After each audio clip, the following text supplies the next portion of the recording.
Good morning. Good morning. Morning. We will call the Planning and Zoning Commission of Carroll County meeting to order. Today is July 19th, 2022, and we will begin as usual by establishing a quorum. Mr. Walters? I am here. Ms. Kirkner?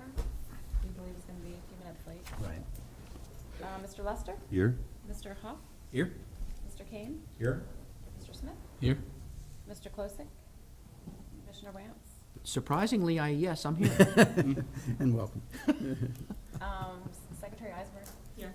Okay, Mr. Chair, please let the record reflect that 6 members are present currently, and we do have a quorum. Thank you. Let's stand for the Pledge of Allegiance. I pledge allegiance to the flag of the United States of America and to the republic for which it stands, one nation under God, indivisible, with liberty and justice for all. Do we have any changes to the agenda that's been provided to us? No, we do not. All right. Then I would be happy to entertain a motion that we approve the agenda as presented. I move we approve the agenda. Second. All in favor? Aye. Sounds unanimous to me. We've got the minutes from June 21st and June 29th. Anybody suggest any edits to those? If not, I'd be happy to entertain a motion for approval. I'll make the motion to approve the minutes. Second. All right, motion, second, any discussion? All in favor? Aye. All right, motion carries. Minutes are approved. Item 6, commission member reports. I have approved a few items that were presented to me that you would authorize me as chair. I don't have those listed for me. I'm happy to list them, but I know that they're part of our file. So if anybody has any questions, I'd be glad to answer that. Other than that, I don't have anything to report. Commissioner? Good morning. Good morning. Morning. It is just first of all, it's election day. So for the thousands of people that are watching, if you haven't voted yet, please go out and vote. So there's that, and I'd do it before noon because I think it's going to be like hot after that. So anyway, not much going on right now. We're sort of in that summer lull, if you will. I think you've seen a couple headlines in the paper. We are in the middle of implementing some of the changes that we had been presented with by the Siegel Group that did the study of all things government structure here in Carroll. So we're in the process of doing some of that. We did a pretty significant compensation change last week, and classifications, career ladder opportunities, that type of thing, yet to come. And that's important for this group as well, because I believe, as we look at everything as a whole, some of these things will directly affect some of our boards and commissions as we see more people want to be employed here or stay here, if you will. We have also recently hired a new director of Public Works. That young man will be coming on board shortly, and we're also in the process of hiring a new director of Human Resources.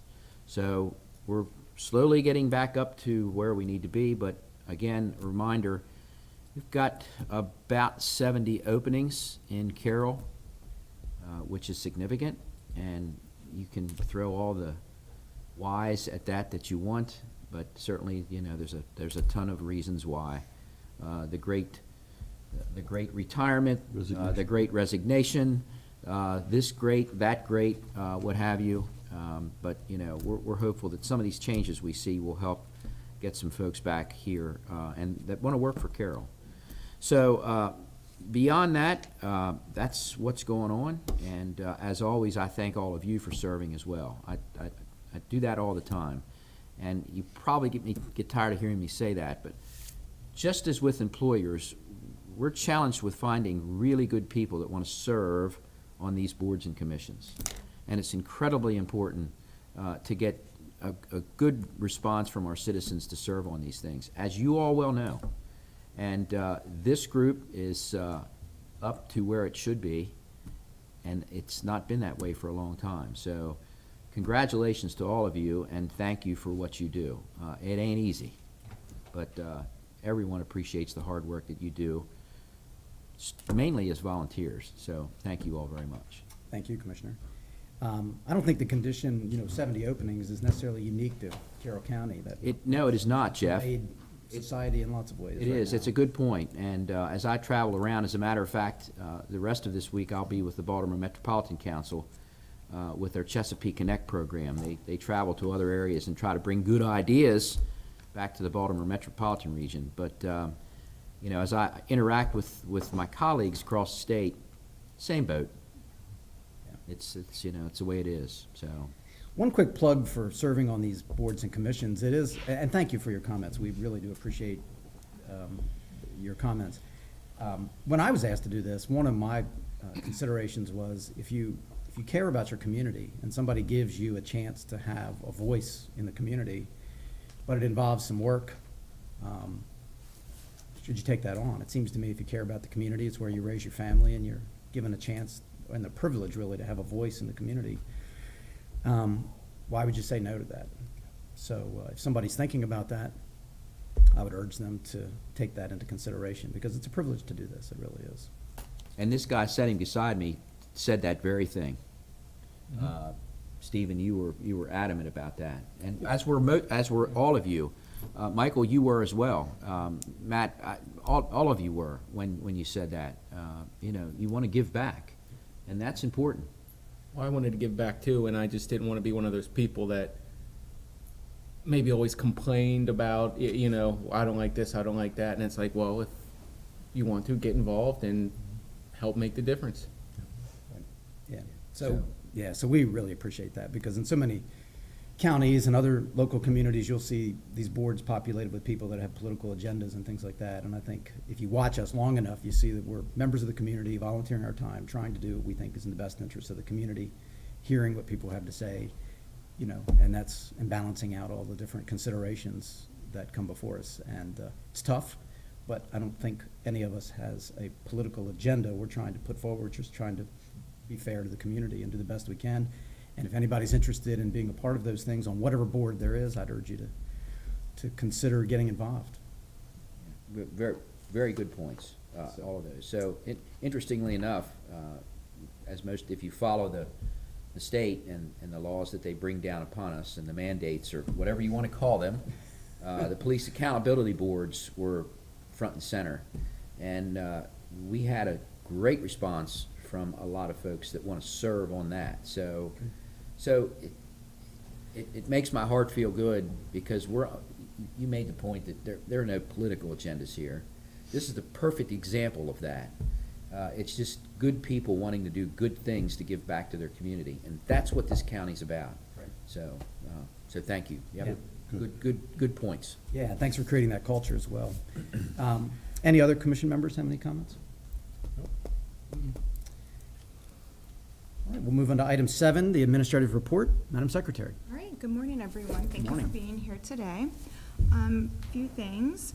So we do have a very packed agenda, and I appreciate everyone's patience working with us through the agricultural conservation zoning text amendment.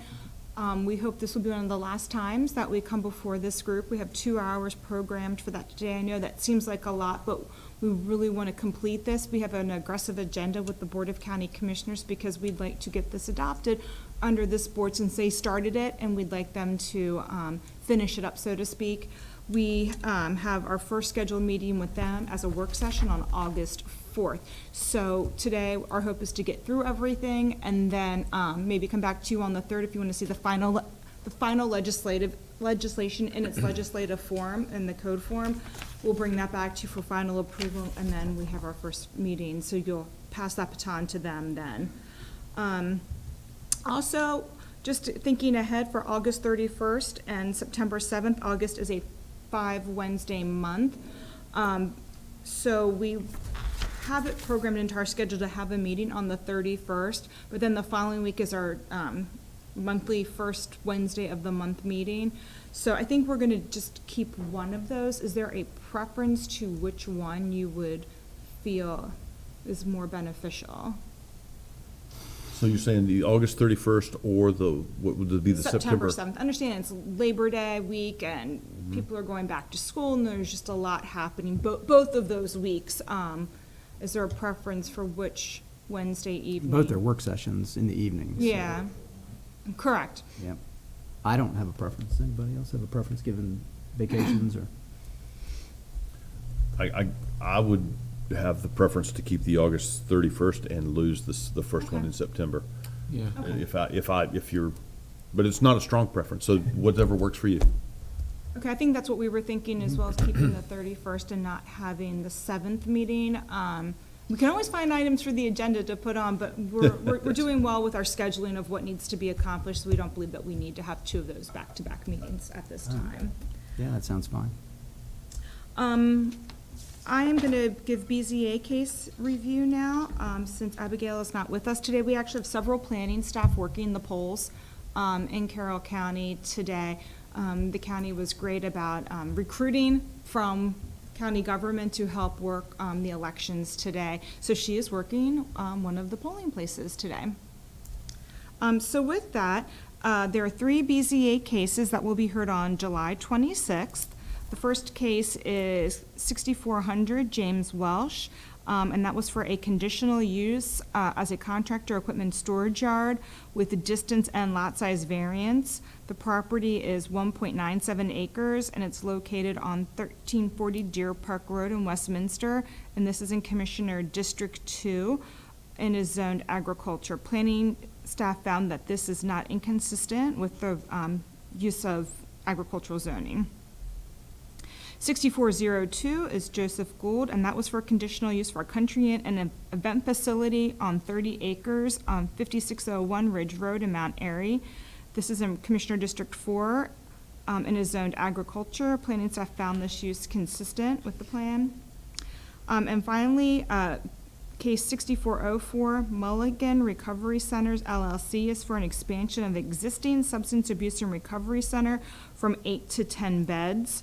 Along with distance and lot size variances. The property is on 0.3 acres located at 829 Franklin Avenue in Westminster in Commissioner District 3. And this is zoned agriculture, and this is consistent. There were 2 BZA cases in June, and the outcomes were for 6401 Dustin Moser was a request for a commercial kennel with distance variances on 5 acres at 2331 Braddock Road in Mount Airy in Commissioner District 4. This request was approved, as well as case 6397 We Care Denali, which was a request for 12,000 gallon petroleum tank. The property is 30 acres at 7800 Cabot Court in Woodbine. The district, Commissioner District is District 4, and the property is zoned I-2, and this was also approved by the BZA this past month. And then I believe next month will be the appeal to the Planning Commission's decision on the Stavros property, which you all heard back in, was it May or June? Regarding their planned business center with the first floor commercial, second floor residential. And then finally, Laura Matthias has one extension to update you all on.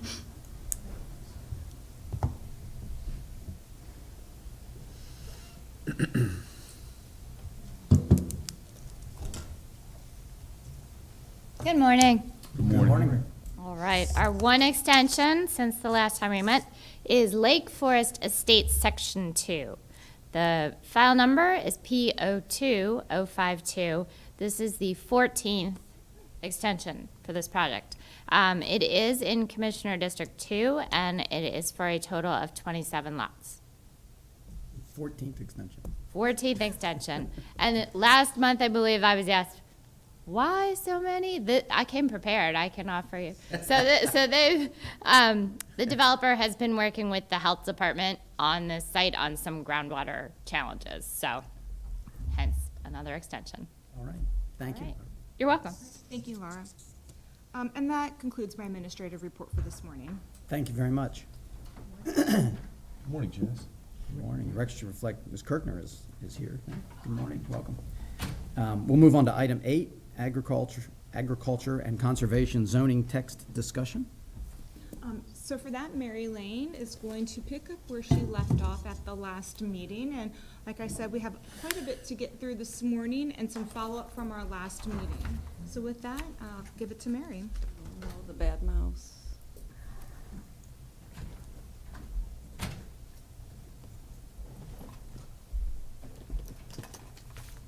Oops, wrong.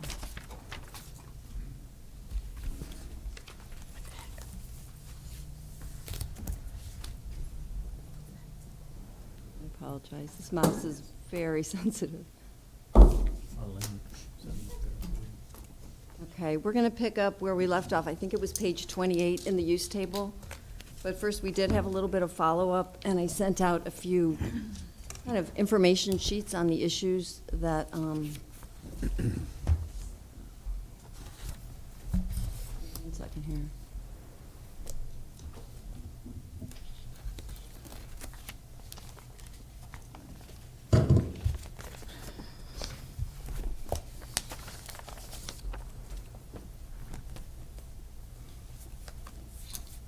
While I'm scrolling down, the first issue we had talked about that we needed to get back to was certain institutional uses in the conservation district. I can't do two things at once. Just give me 1 second here.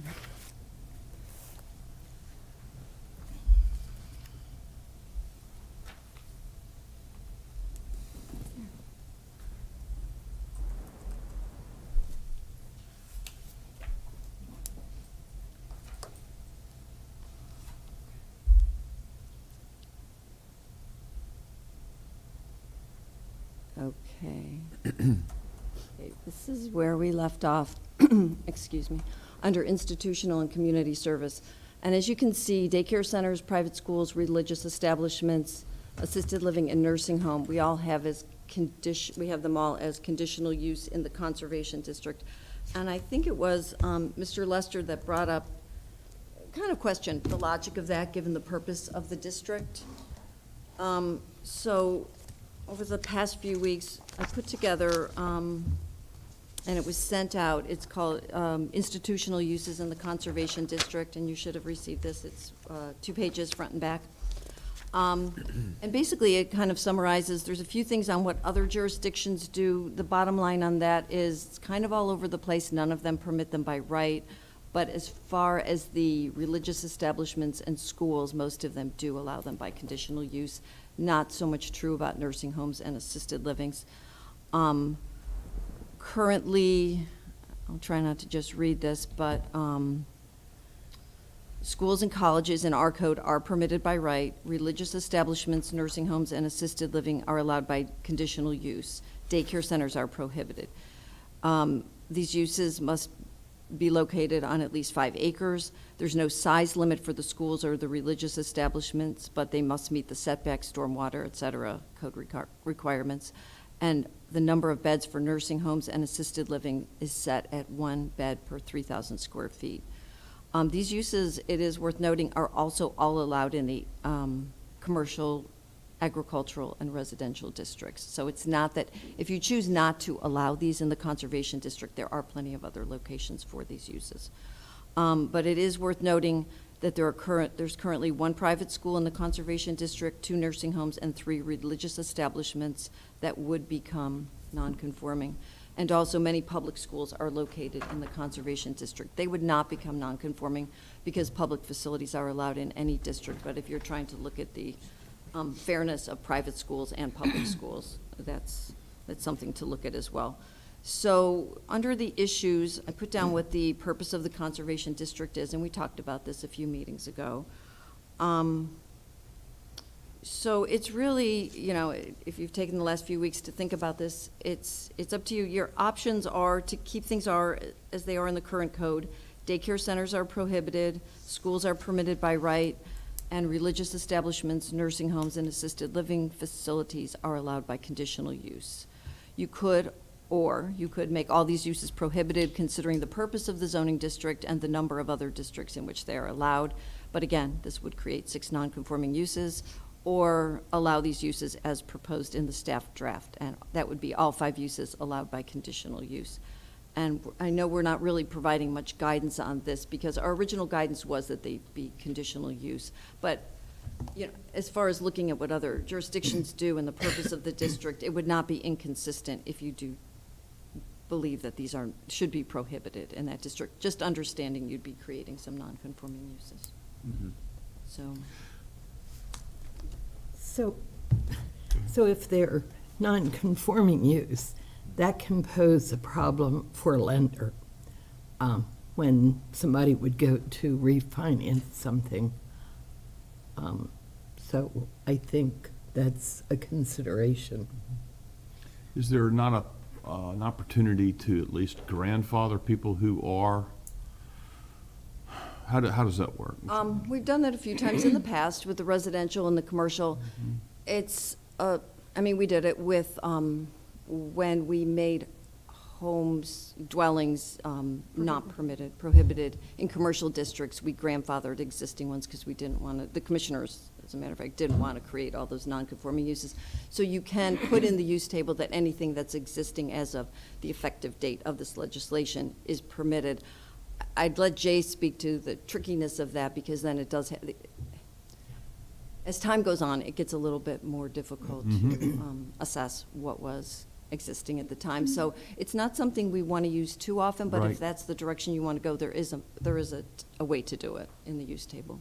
And let me just add to this really quickly that when we did our freedom plan and the master plan, it was a conscious effort, though, by the commissioners to leave many of the schools, public schools in particular, in the conservation zoning district. So we had some school designation, and then we also had kept them in the conservation land use designation. So just an FYI on that as well. And fun fact, when you go down Old Washington Road here, Westminster High, Robert Moton, Gateway, the Youth Service Bureau, they're all zoned conservation. So, not saying it's right or wrong, just it is. Right, right. All the way down through the Y property. And I guess looking back, has there been any consequences that we're trying to remedy now that maybe run counter to the idea of a conservation district, which was the issue you raised? It does, I mean, to my ear, it doesn't sound like we've created any problems that really contravene really the ideas behind the conservation district. At face value, it's sort of like, why are we having schools or religious institutions in conservation zoned property? But the reality is, it's not that, there aren't that many. We've been sort of uniform across the county in how we apply it. We don't seem to be causing any problems. One could argue that maybe this is a solution in search of a problem. Certainly worth doing some vetting on, you know, do we have some things that maybe have developed in ways that are run counter to what we would anticipate? I mean, I think it's a really good question to ask, but it sounds like the answer is we really don't have any problems that have developed in taking the approach we're taking, and there isn't any real uniformity across the state in how various counties do this.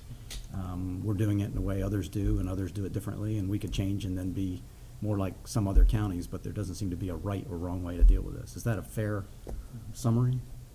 I think it is. We don't know of any, I mean, that's the one reason our staff group recommended they be conditional use. We did believe the ones that were permitted should not be permitted by right, that in the conservation district.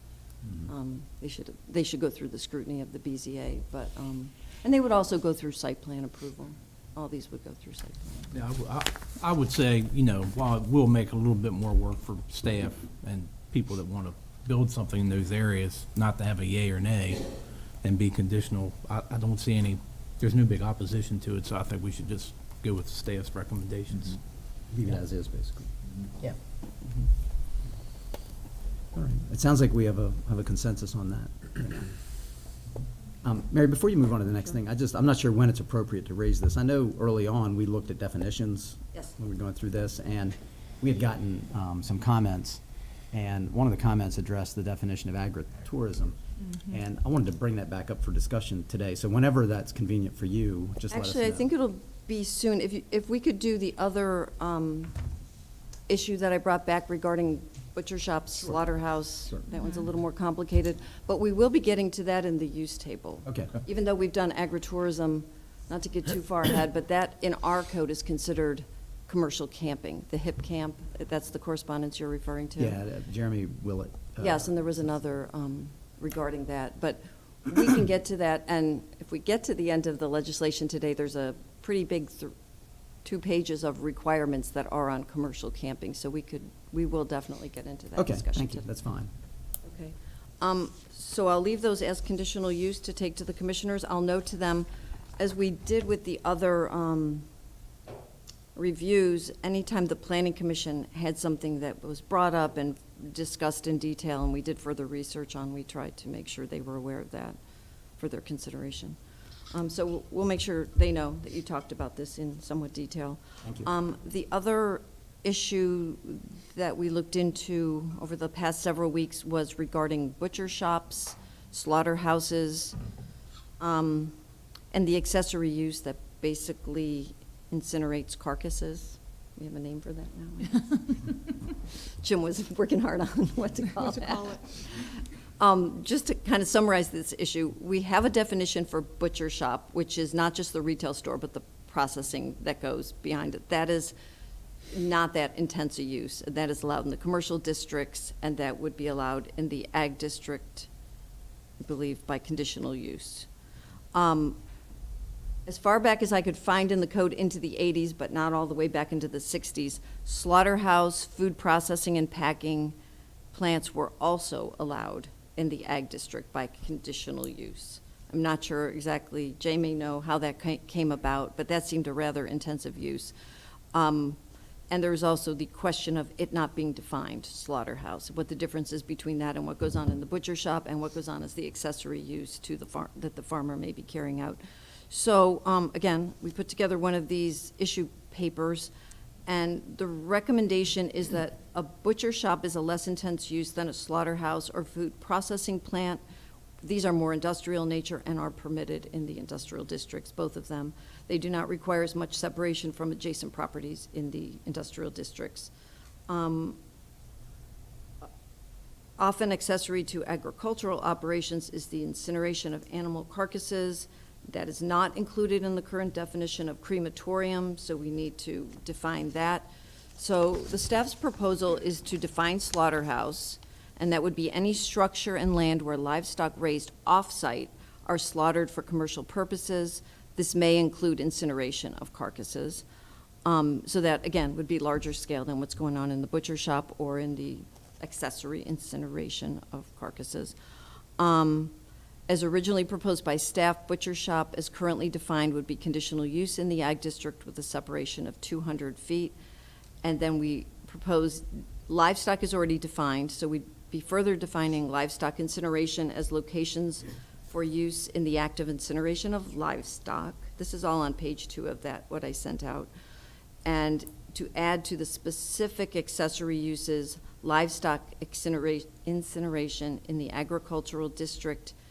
And it has been suggested that one of the requirements for that be that it only be for animals raised on the property, except in extenuating circumstances. And that's been explained to me as if there's some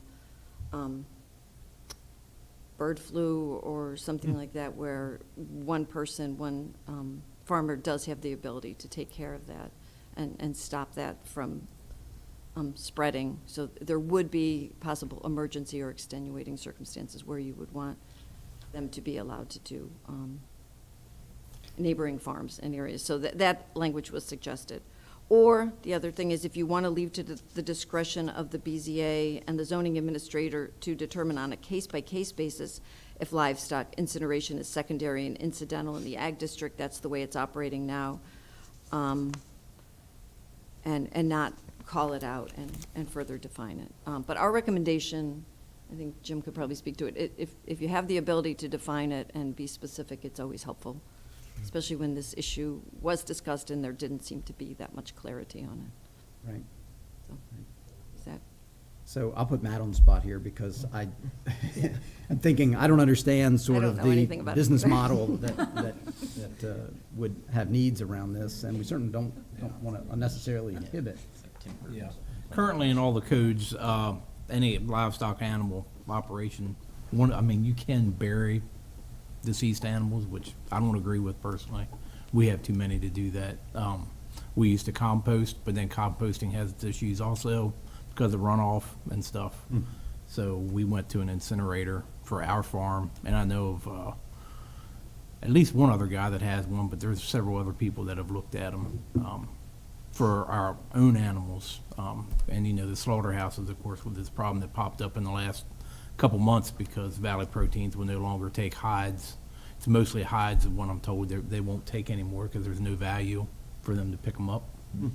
So now they have to dispose of the hides. And I don't think we're going to build any new tanneries in Carroll County anytime soon to take those hides. So it's, I'm sure any slaughterhouse would give anybody free hides if they wanted them, if they wanted to do it themselves. But What about the issue of limiting it to sort of the owner of the property using the incinerator, not being able to take on, carcasses from neighboring or other farms off? well, some people are going to be limited. While you can get afterburners and stuff, they still do have a smell to them. So like slaughterhouses, like some of them we have that are close to other residential properties might not want to do it on site. So there needs to be some kind of way for them to get rid of them locally, not send them out of the state or whatever. So. So that would seem to support the idea that maybe it should be permitted beyond just use on. Well, I think might be something that the BZA should look at, something that, if there's a conditional use for it, that would be something that should be looked at. Because, like I said, I don't think our slaughterhouses are gonna want to do it on site. It's, it's nothing perfect about it. And to go to something like a crematorium, they're extremely, extremely expensive. So, yeah, being out in the country is much better than trying to be close to town and the people you're selling to also. Just my thoughts. That's helpful to me, at least. I mean, it seems to me that we probably don't want a hard and fast rule that says it can only be, the incineration of carcasses can only be utilized on the property of the owner of the property, and you are forbidden from receiving carcasses from off-site if other people have properties that function very well as a slaughterhouse, but maybe they can't incinerate the carcasses there for some reason. If we allow it to be a conditional use or the secondary and incidental, then that at least allows circumstances to be taken into consideration for a broader use for a particular incinerator if the particular facts of those circumstances can make the case that would be warranted. So if it's accessory, it probably should be just what's happening on the property with the exception of extenuating circumstances, but what you're also describing, then they could come in for the conditional use as the slaughterhouse. I mean, because that would, even though it doesn't sound like what we're picturing for a slaughterhouse, Yeah. they would fit the definition of it. The only thing would be they'd have to have that 1,000-foot separation from neighboring residential properties. Big. But that's reasonable for, I mean. For that, I've for gotta that explain. kind of operation, it would be, yeah, I mean, like you're saying. Yeah. that- Most of them that aren't smell 1,000 cannot be feet. good, yeah. They're not. Yeah. I mean, Bullocks isn't 1,000 feet. I'm sure. Yeah, I'm Mount sure. Airy's not. I mean, don't like to call them out, but Yeah. most of them are in more Right. residential areas than they are in the middle of nowhere, so. So I mean, you they could think- request a variance from that as well. That's not something we try to make the code to do. Right. Is the problem. So did you think then that, like, your farm should be allowed to take that if they, Well, I'm not saying me particularly. No, I know. But I'm saying that maybe there should be, and it's something that's gonna need to come under discretion for sure, of where they would go. I mean, I don't think everybody should be able to go out and put one in and do it, but mine is for my use on our farm only. I don't take anybody else's in, so. Because you can run into problems with MDE then with emissions on 'em. Also, when you start bringing in other people's, you go to a different level of scrutiny on your exhaust emissions and stuff. Well, we are talking about, We're talking about Ag. the slaughterhouses. yeah, Yep. in an ag district. Yep. In Yeah. industrial, there's still. Industrial, it's like a 200-foot, I mean, that's. Yeah, it's I not that they forget what can't it have is. them, it's just, Yeah. we're talking about ag. It's just talking about it. So they can exist in industrial as a. I believe it's principal permitted, yeah. principal okay. permitted. I mean, I just want to make sure that we're, you know, we pride ourselves on honoring the heritage of this county, which is agriculturally based. And I just want to make sure that we think about that as we're putting together these comments on what people can and can't do on their own property, and yet how it interferes perhaps with neighboring properties. And as I said at the beginning, we balance those interests, but I just want to pay particular attention to the heritage of the county.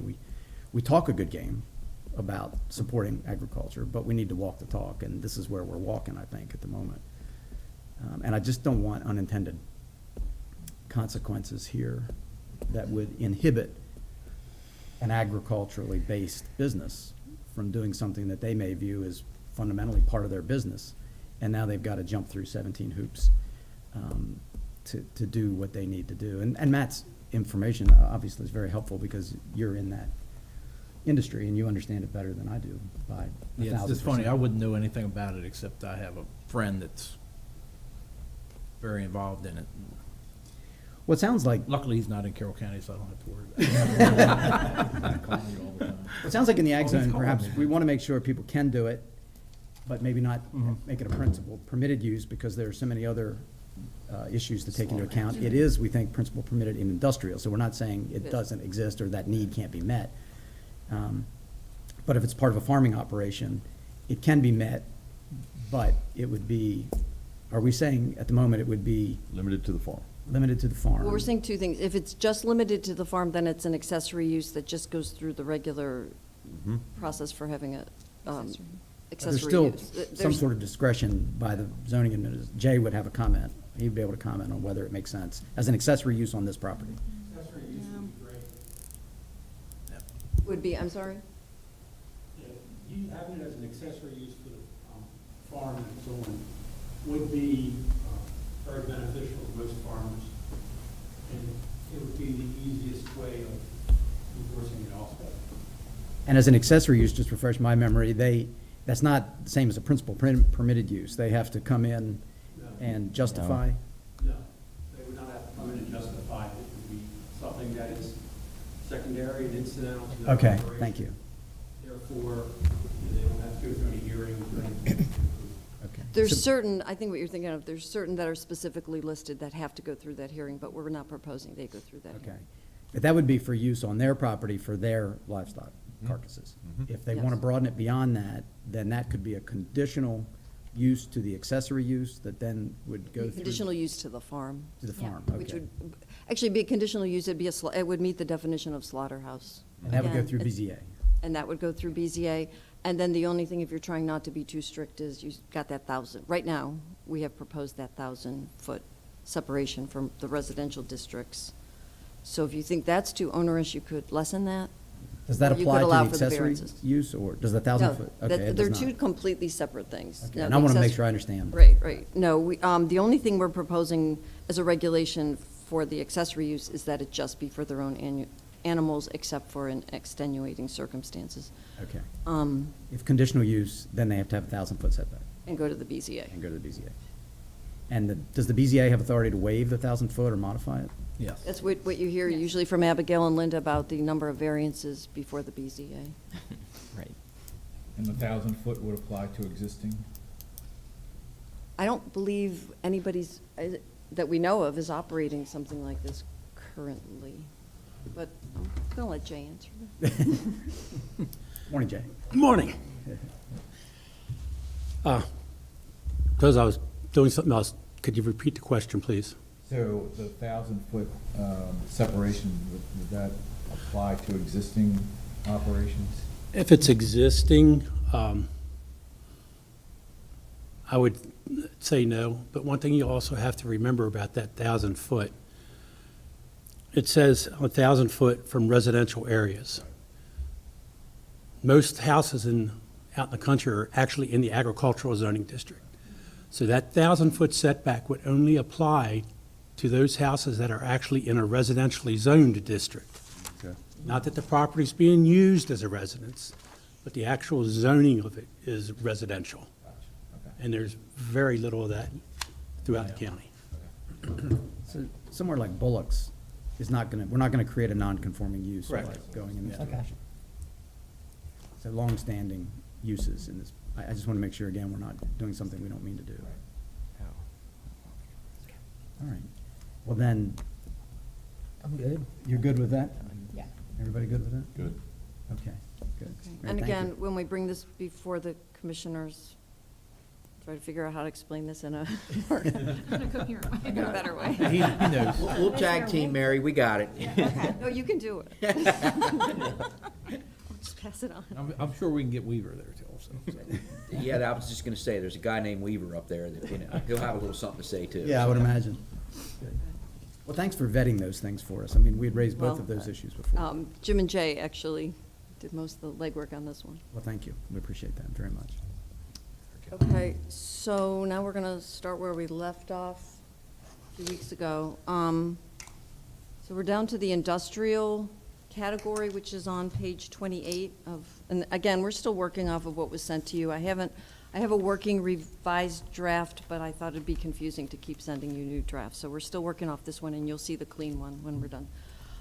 So the first thing under there is commercial wood processing. This is a new use, well, it's a newly defined use. We went over the definition several meetings ago, and this was seen as necessary. There's been confusion at the BZA about what a commercial sawmill is and what's accessories, same kind of issue, like what's really an industrial use, what's accessory to a farm. So we created this commercial wood processing definition, and this will be, is proposed to be conditional in the ag and prohibited in the conservation. And you see to the right, 158.002 refers to the definition of it, and 158.166 is something we'll get to later, which is all the requirements for this. So anytime you see 002 means it's defined, 040 means there's a separation requirement. Some of these other random numbers under additional regulations mean that there's going to be additional regulations that we'll talk about a little bit later. So if you don't mind, just pausing the definitions on page 2 of what you gave us, which commercial wood processing, an operation which principally processes branches and logs by chopping, cutting, sawing, or slitting. It's actually splitting. It should be splitting, Yeah. to produce firewood for sale, and which may include the accessory processing of the wood waste solely produced by the principal processing to create humus, mulch, or wood chips. And you see above it is commercial sawmill, which is what's allowed in the industrial districts. This is what we're trying to do, is differentiate an industrial commercial sawmill from what you see on ag land sometimes. And basically, a lot of the language is the same, but it's talking about making them into rough slabs or semi-finished products. So I believe the main difference, and again, Jim and Jay worked on this definition several months ago, is the end product being mulch, wood chips, humus, firewood, when it's on ag land. Where would something like a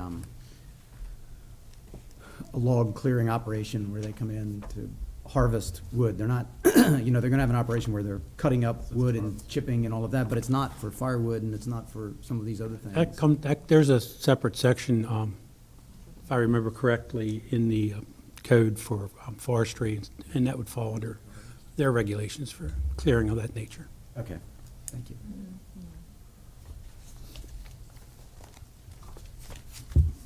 So, is there any further discussion on allowing commercial wood processing by conditional use in the ag district prohibited in conservation? No. Okay. The next one, and actually this is what we were just talking about, but we didn't really complete the discussion, food processing and packing plant. It's currently permitted in the ag district. Again, I went back into some codes from the 80s and saw it in there. I just don't know why it was considered a permitted use in the ag district. It's been that way Right. from the beginning. So not a good reason. So we had originally proposed that it be a conditional use, but upon further thought, I think it should probably be prohibited. That's an industrial use. I mean, we've already covered what a slaughterhouse is, what the butcher shop is. If you want to do a food processing and packing plant, that would be industrial. Yeah, that's what I would think. I mean, if you're looking at something like that, you're looking at like a Tyson operation with their chickens, where they bring the chicken and kill them, packing them, and shipping them out wholesale to different places for somebody else to sell them. That is an industrial use. It's a large, What about vegetable, not animals, but vegetables? same thing. You're talking about a canning factory then, possibly. So you're talking about bringing in the vegetables, treating them, cooking them, or whatever, and then, there's a industrial process of canning them. I would think that would be an industrial process. And again, it's never the accessory use to the farm. The accessory, this is the table of principal uses. So this is only principal uses. If it's deemed to be secondary and incidental, then it's going to be an accessory. So one of my summer jobs from 1,000 years ago was involved in this industry. And in California, there were a bunch of places where I drove a tractor trailer. That was my summer job, and so we would haul produce. And so we would pick up produce in California. And there were a number of these very large farms, strawberries, for example, where you'd go out and they were picking the strawberries right there in the field. They'd bring them in, and then they had a facility out in the field that would wash the strawberries, would process them, would put them in containers, and from there, they would load them into the truck and we'd haul them away. That sounds a lot like this, that we're saying, well, we won't let you do that in Carroll County. Well, if you just using the strawberries, if I remember correctly, strawberries are usually not, well, they are, you can get processed where it's made into a sauce and strawberries are mixed in with it's a canned pie filling or something along that line. To me, that type of operation would be something along industrial. But if you're just bringing in vegetables from the field and putting them in a container and shipping them out, and you're really not doing anything else to them, you're not really processing them into anything else. They did pick out the bad ones, they did wash them and clean them. Well, picking and out the they bad did ones and stuff like that, put them in containers. that is Wrap part of them. that process, but I mean, you're not, to me, canning is the big thing, is that you're actually processing them from the raw product into something different and packaging it and then shipping it out wholesale. Where I know a lot of the bigger farms, which I don't think we have any extremely big farms like they have in California for vegetables and strawberries and stuff. Out there, it is a massive operation. And even on that size, I mean, it could be an industrial use, just based on the size of it. The plant, I call it a plant, but this thing, I mean, I hate to belabor this, but it's just, I have some practical experience on this, and it was just, one, it was very efficient. Two, it wasn't incidental to their farming operation, it was integral. And secondly, it wasn't a very big facility that did this. I mean, they would dump these things in, it ran up a conveyor belt, got washed, they had some people pick them out, they put them in packages, they wrapped them in like some sort of, I don't know what you'd call it, like a plastic wrap, put them on pallets, and then loaded them on the truck. And I know that people may not do that here, but it seems to me what we might be talking about is how do we define what food processing is? Because to me, they're processing, they weren't just throwing strawberries in the back of the truck. There was a process involved in getting them into a place where they were at least, they were picked through for the bad ones, and they were cleaned and packaged. They were processed in some way. Right, But they and I weren't- think a lot of that depends on the type of processing they're doing. I mean, to me, if it's, like, say, cleaning and just putting them in a container and shipping them out, yes, that is a process along the way. That is definitely a process. But to me, it's more of an agricultural process than it would be for an industrial canning operation where you're bringing in everything and you're making into different products. I mean, pie filling, frozen foods or stuff like that nature. I think if you totally limit it out of the ag zone, you're gonna have a real big gray area in there on what's allowed and what's not. Because, it's like, we have one place that processes and makes cheese in Carroll County. Any farms that are gonna be left, a lot more of them are gonna be processing other products. I know of people that have talked about processing and canning their own vegetables that they grow for sale, but, possibly also selling to others to sell. One of the things also I think you have to look at is the intensity of the process. If it's just the farmer doing it himself on his own property, or they're canning their own products and something of that nature, That's not nearly as intensive as it would be on a very large commercial processing facility. That could be processing other than stuff just grown on the farm, but it could be bringing stuff in from other farms and other places to process too. But a lot of times when you process stuff, you have to bring some other stuff Some of it in, yes. Yeah. So I'm saying you're gonna get in that big gray area if you say you can't do it, period. Well, like I say, I think, Leave it as I think, conditional. we I can think leave it as conditional, Right, yes. Okay. And like I say, in that case, you know, the type of operation you're talking about, Chairman, is, you know, a very good conditional use. I mean, they're using utilities and water and everything more than what would normally be. So, yeah, that's a conditional use.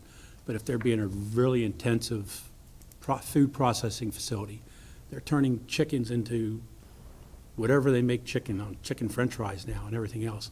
That's a different type of processing, and that would be an industrial type use. So maybe the solution, and orchards are another example, where they, you know, and you see that all the time, and we have lots of I was those gonna bring around. that up about right up the road, you know, they get stuff and do that, wash it, package it, and you go to the little store and buy it, so. Right, is that, I mean, food processing, one, it doesn't say commercial or industrial food processing, it just says food processing. And as Matt was saying, there's a big gray area there. I think, do we define food processing? No, but I can bring something back. I think I know what you're trying to, Well, I think if you just leave it conditional, it and leave it to the makes them BZA. discretionary. That, you know, And that would be up to the board, and at that time, if the board approves it, they can put conditions on the size and the operation or whatever. So, you know, I mean, that, it's not, I hate to point myself out, but if someone like me, if I want to do processing on my farm, you could consider that more commercial scale, because it's much larger than just what you're gonna sell at your store. You know, I've thought about it, it's way too much money, but I'm saying it's possible. There are larger farms, especially in California, that do process all their own milk into cheese and milk and that's what I everything say. else. If you leave it as a conditional use, then it would be up to the board to look at it to see if it That's the best. needs something else with it. The one counter argument to that, I'm not necessarily opposed to it, is the idea of predictability. If you're a farmer and you want to open an orchard and you want to go maybe a step further and, you know, you're sorting out your apples and you're packaging them and you're putting them on pallets and you're saying, well, maybe we'll make some, you know, I don't know, apple cider or some jam. Applesauce, apple cider, Cider, yeah. stuff do that. Yep. So now, I don't think it makes. have we crossed the line? Well, maybe one BZA case, they say, that's fine, don't worry about it. The next BZA case, they say, well, I just think that runs afoul. And now we've got The Wild West. uneven applicability of an undefined term that leads to no predictability. I would just add, Commission, that the BZA does have guardrails. It's not just sort of like a willy-nilly, you know, whack-a-mole type of operation they have where they sort of like are picking just things out of a hat at random. There is case law that sort of establishes guardrails for what they can and cannot do to add at least a little bit of uniformity. Obviously, there is discretion, but like I said, it's not the situation with the BZA or any BZA where, you know, they can just make wild swings. And, you know, if they did, then that would be subject to, you know, litigation from the property owner. Well, and I appreciate that. What I'm thinking of is can we provide some additional guidance so they don't have to just go to the case law, which may or may not be as Oh, helpful for as we would sure. like. You know, if we offered a definition of something to help get at this area, you know, at least right now, there's no definition of food processing. So we've given examples of extremes, but as you get closer to the center, it gets harder. And one hearing officer of the BZA may view making apple sauce as running afoul of this and not something that they want to allow. You get a different hearing officer looking at the same guidance and saying, I think it's fine, and now you have farms next to each other, one can do it and one can't. Right. That'd be, you know, that's my little parade of horribles. If we could offer a little bit of guidance, I just feel like, I agree with you. We all, as lawyers, we look to the case law to try to get some guidance, and we know where the markers and the guardrails are, and then we work, you know, the more case law we can get, the better the guidance, the more predictable. Sure. If you can look at a statute that has a definition, sometimes you don't have to go to the case law. The most Here, helpful. Yeah, we have the opportunity to provide a little guidance. We just don't want to make it worse. Sometimes statutes make it Right. worse, not better. And then you have lots of cases trying to figure out what in the world they meant in the statute. So I get all of that. I guess the question I pose is, from a predictability standpoint, can we do better by offering some definition of what food processing is? So We that can- somebody who's running an orchard has an idea of what they can and can't do without having to. I don't see why we couldn't put a definition. We could look and work on that We could bring and it come back up, to you. bring something back. I mean, are you all Definition. okay with at least Yeah. testing that out? And if we Yeah. don't, if we think the Absolutely. definition makes it worse, we can always say no. I think it makes total sense, and again, I think part of it is simply, in my mind's eye, is scale, because, you know, how much water consumption, how much runoff, you know, what sort of byproducts are gonna be produced by the process.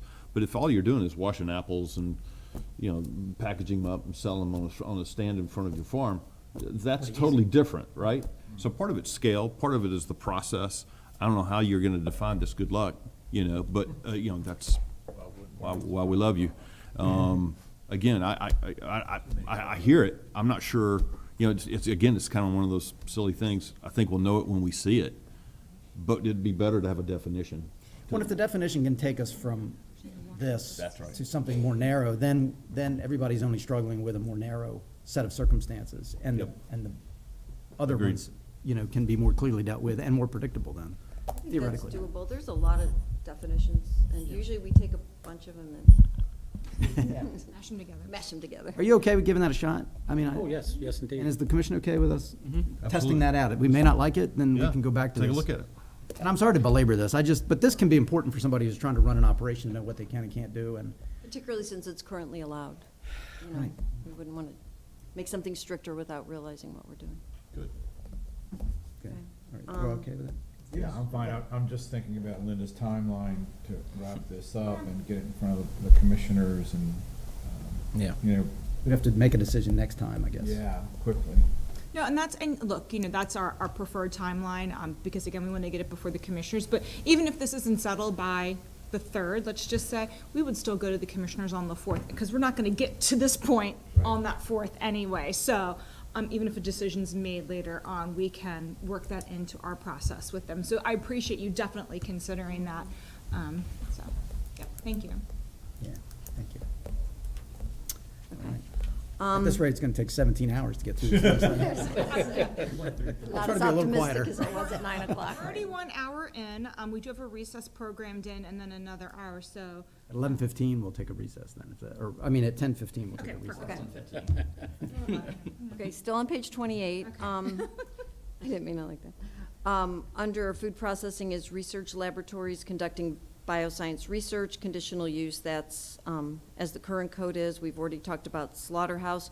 Winery is strange. It was previously in a category with slaughterhouse and food processing and packing plant, and conditional in the ag district, but prohibited in conservation. The staff was recommending that it be conditional in conservation as well, a winery.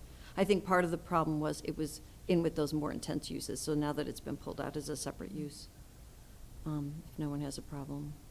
Again, it's conditional, go before the BZA. All other manufacturing and production is prohibited.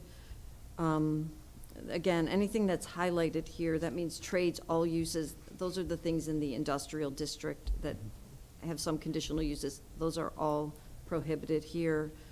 Under warehouse, storage, and distribution, the BZA's favorite contractors, equipment storage, that is currently conditional, so we haven't changed that, but as you'll see later, we have proposed, and that was with the help of our ag work group, a few extra guardrails, as Jim calls them, things that will make their life a little bit easier in deciding those and how many variances. Under manufacturing, what, does that include like agricultural? No, that was manufacturing? under, early on, all the different, what's included as agriculture, and then there was a bunch of specific Yeah, things. 'cause So I no, know- it's only, I know with a lot of our new residents, that's one of the big things they do. They end up making a lot of things for other farms and, you know, wagons or, if it's agriculturally related, we've got Doesn't it under matter. the Yep, okay. agricultural section.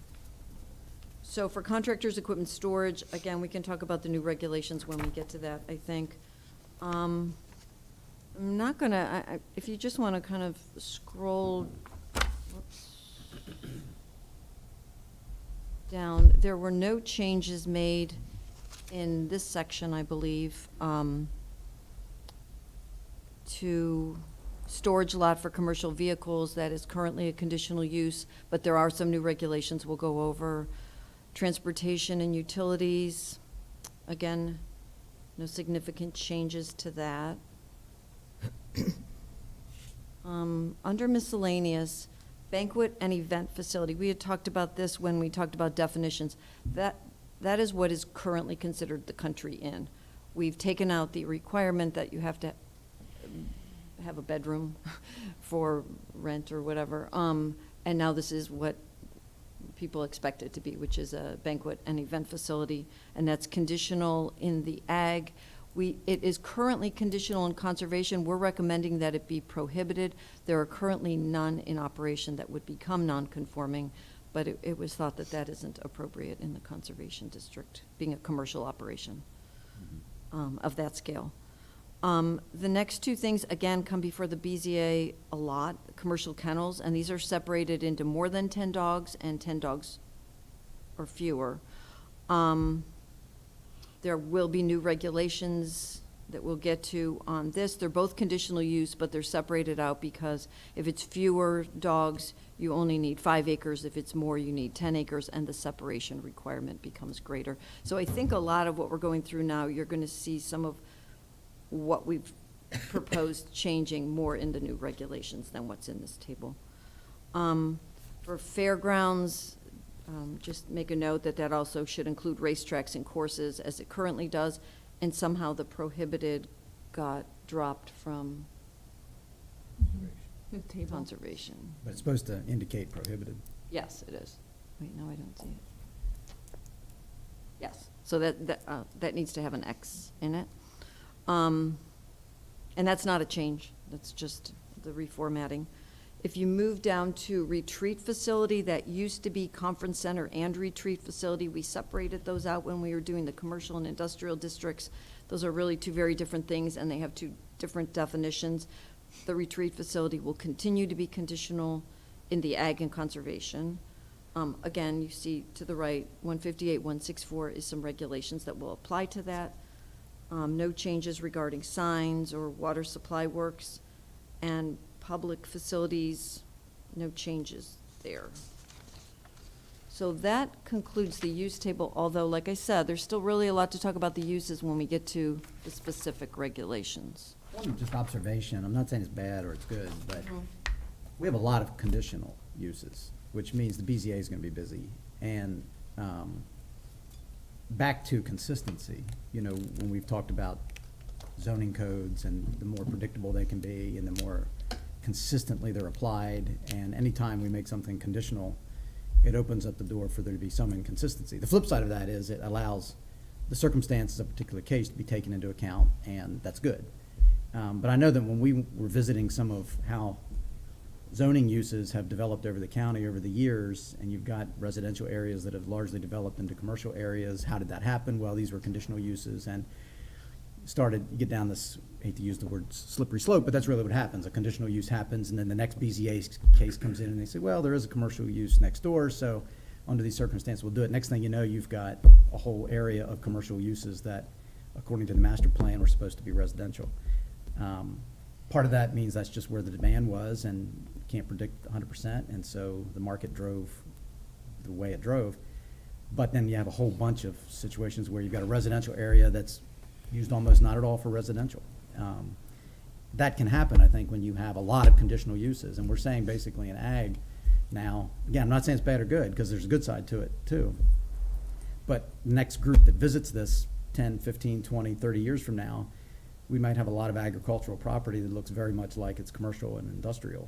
Well, if two that's things. what We happens. really didn't, I don't believe we created very many new, our goal really in going into all three of these, when we've done them, commercial, industrial, and then residential, and this was to limit the conditional uses.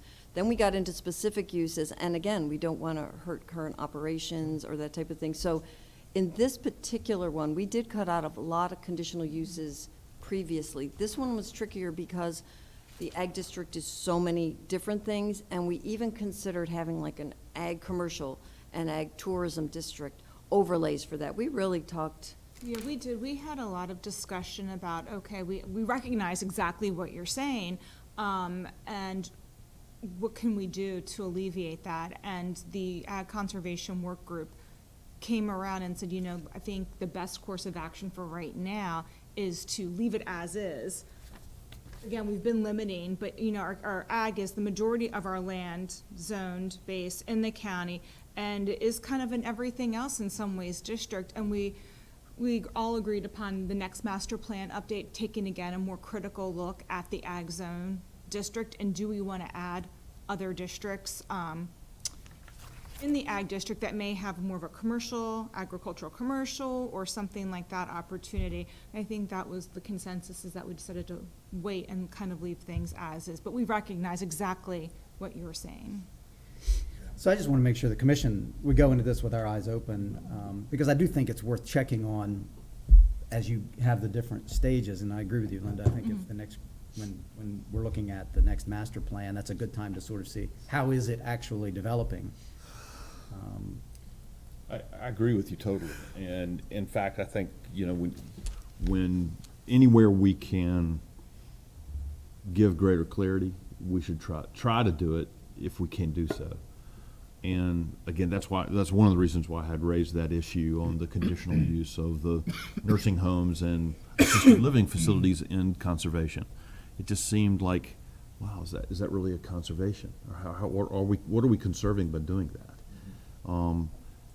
At the same time, I agree with exactly what you're saying, and I don't have I wish I had a better solution to all of this, because there's so many things that are going on these farms, so, yeah.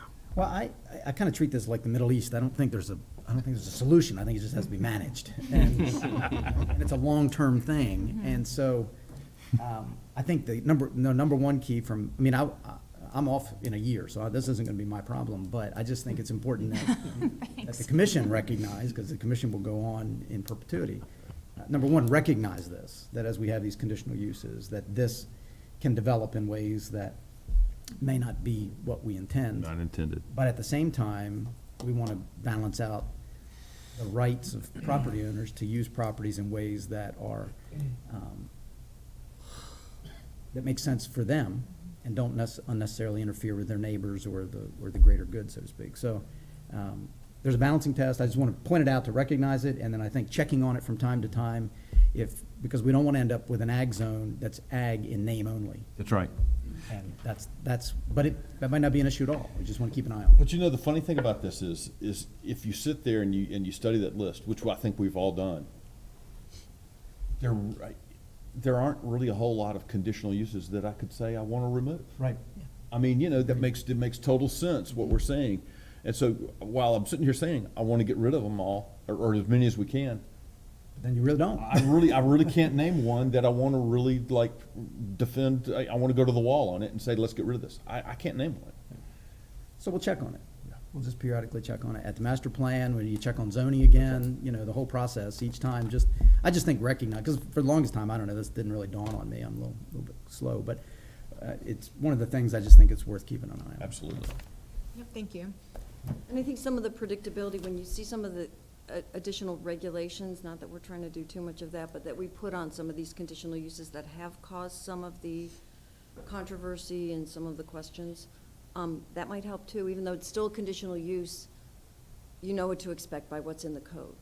We've added a few regulations on this. And I think it not only helps property owners, it helps Jay. It helps. Oh, yeah. When it gives you guidance. So I applaud all the work you're doing. This is really good, I think, and I appreciate you bringing this up, and I think this conversation's good. And hopefully there's a way to summarize it for the commissioners, because there's a lot of nuance here that you all have to deal with so many things. This comes on your plate on an agenda of 1,000 other things, but we get to park on it and think on it and go a little more deeply, so hopefully there's And I some would benefit. say the chair of the BZA, Mr. Bale, has been a part of this conversation from the very beginning, and so we're all lockstep together on what the recommendations coming forward from concept team, which goes beyond staff, but actually even the practitioners on the BZA applying these standards. Oh, he totally gets all this, I know. Yes, he has a deep knowledge of this. I get it. All right. Okay. You want to start working through accessory uses on page 30? Would now be a good time to take a 5-minute recess and then go into accessory uses, or is that good? To you. Okay, so why don't we take, I'd say 5, we'll come back at 10:20. We'll take a recess.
So that gives us couple minutes. And then we'll go as far as we can. Within this, we do want to make sure we get to agritourism, because I know we have members of the public here to talk about that, which is related to these topics. And then we'll stop, we'll move on to the next agenda item, and then we'll bring this topic back, I guess, at our next meeting. Sure. That work for everybody? So that's the schedule we'll work against, keep the trains running on time. Thank you. Yeah, thank you. Appreciate your flexibility. So, Mary, I'll turn it back over to you. So in the interest of continuity, I think we're going to jump to page 43 of your draft, which is what I was referring to when we were going over the use table. These are the specific regulations for specific uses that are referred to in that additional regulations column of the use table. And many or almost all of these are existing. They're just reformatted. They used to be in either the ag or the conservation district. And they've just been, again, reformatted, given new numbers to make more sense. So the first one to go over is fairgrounds, racetracks, and courses. This is all existing, and unless anybody has any problems with it, there's really not much to go over, other than the last, after that semicolon where it says, and provided further that such uses shall require the filing. Land and Resource Management, I believe, gave us the comment that that is not really relevant anymore, and we're just going to change that to site plan approval by the Planning Commission. It's a simpler way of looking at it. Highlight that for me, I'm sorry, I've lost word. Oh, right there, under fairgrounds. Right after the 158.040. Oh, where am I? Right, so. Oh, okay, this thank you, language I right couldn't there see. to the bottom will just be replaced by site plan approval by the Planning Commission. Okay, the next one is livestock sales yards and buildings. Again, this is existing in the agricultural district, and there is nothing new there. Again, it references back to the distance requirements in 158.040. I'm going to move through these unless anybody stops me, and I will definitely point out when we get to things that are new or Okay. have been changed.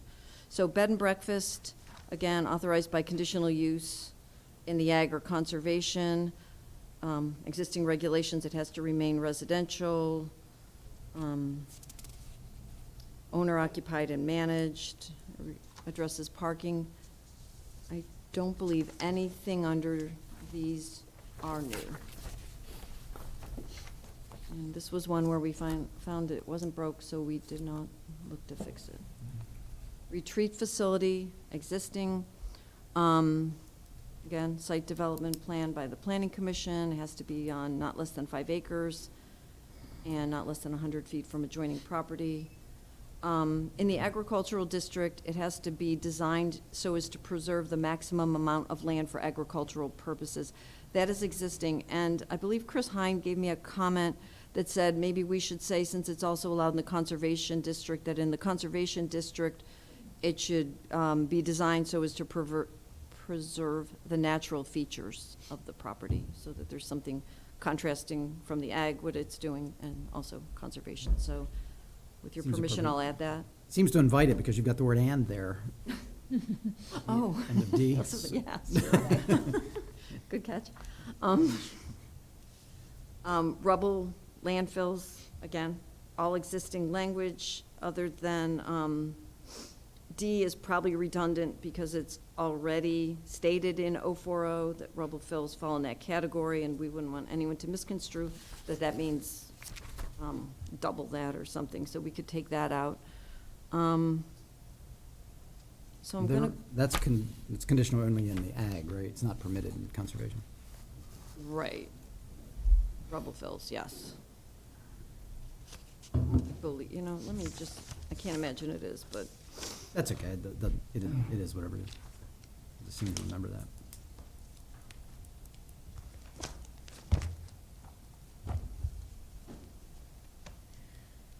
I can't find it. Yes, conditional in the ag, prohibited in the conservation.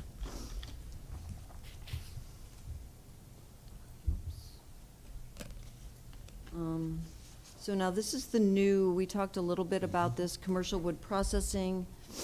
This is just in the ag district. This is differentiated from commercial sawmills, which are in the industrial districts. And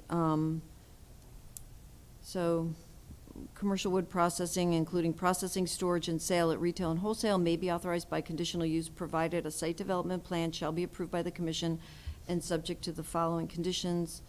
Not located within 600 feet from any property line, shall be shown not to adversely affect the quantity or quality of groundwater or surface waters or be otherwise detrimental.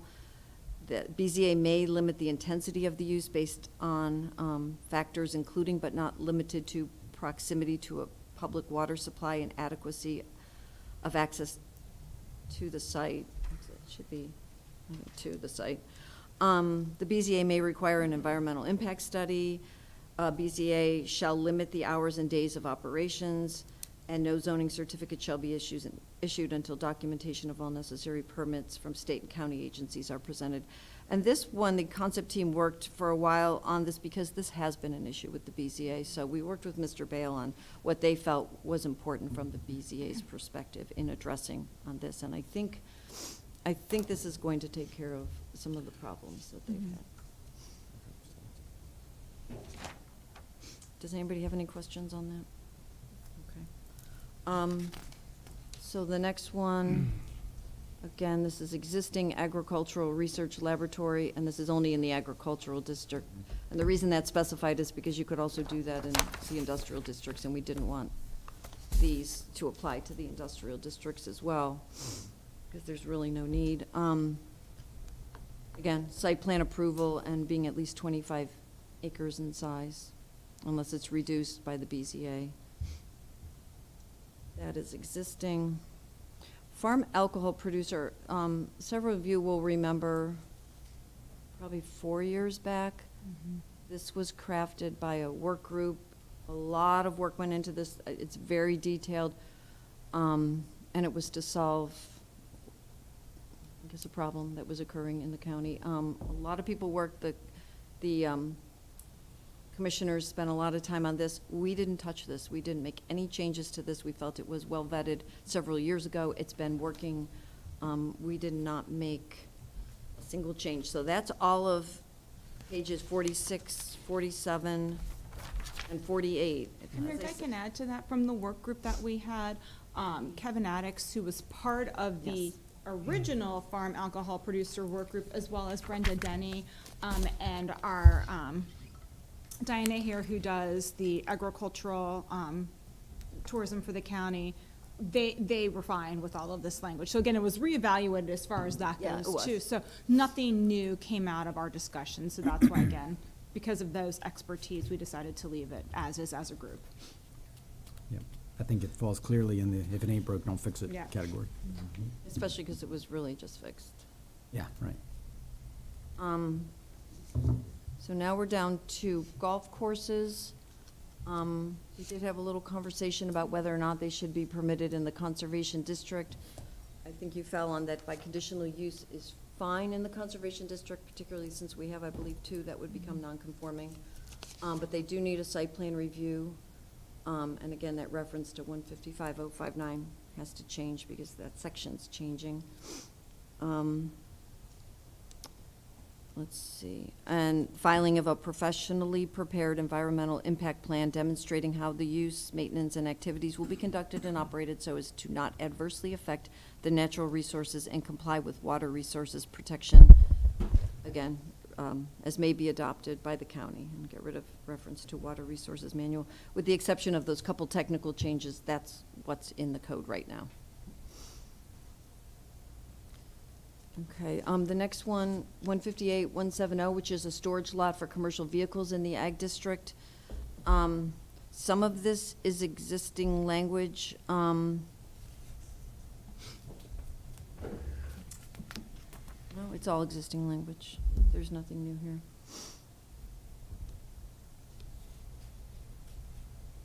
Okay, this next one, commercial camping area. This is all existing language that was relocated, and I'm gonna go back to what you talked about in the beginning, as far as the comments you received, or 2 comments you received regarding agritourism.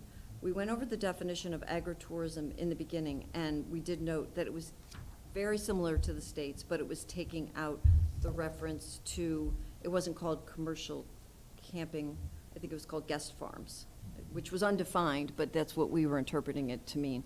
And again, the state, Jim could go into more detail, our zoning definition does not need to be identical to the state's. It's, I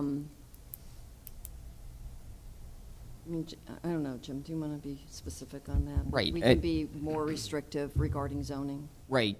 So the agritourism is defined in the state land use article, and it has the sort of definition, like global definition of agritourism, and then has a list of what agritourism includes, and that's the hay rides, the corn mazes, farm museums, pumpkin patches, etc. The county has the discretion on what to include in the county's definition of agritourism. So we don't have to include all of them. We could include some of them. Right. So the comments that we got were raising the issue that basically, one of them was from Jeremy Willett, who I understand is here today.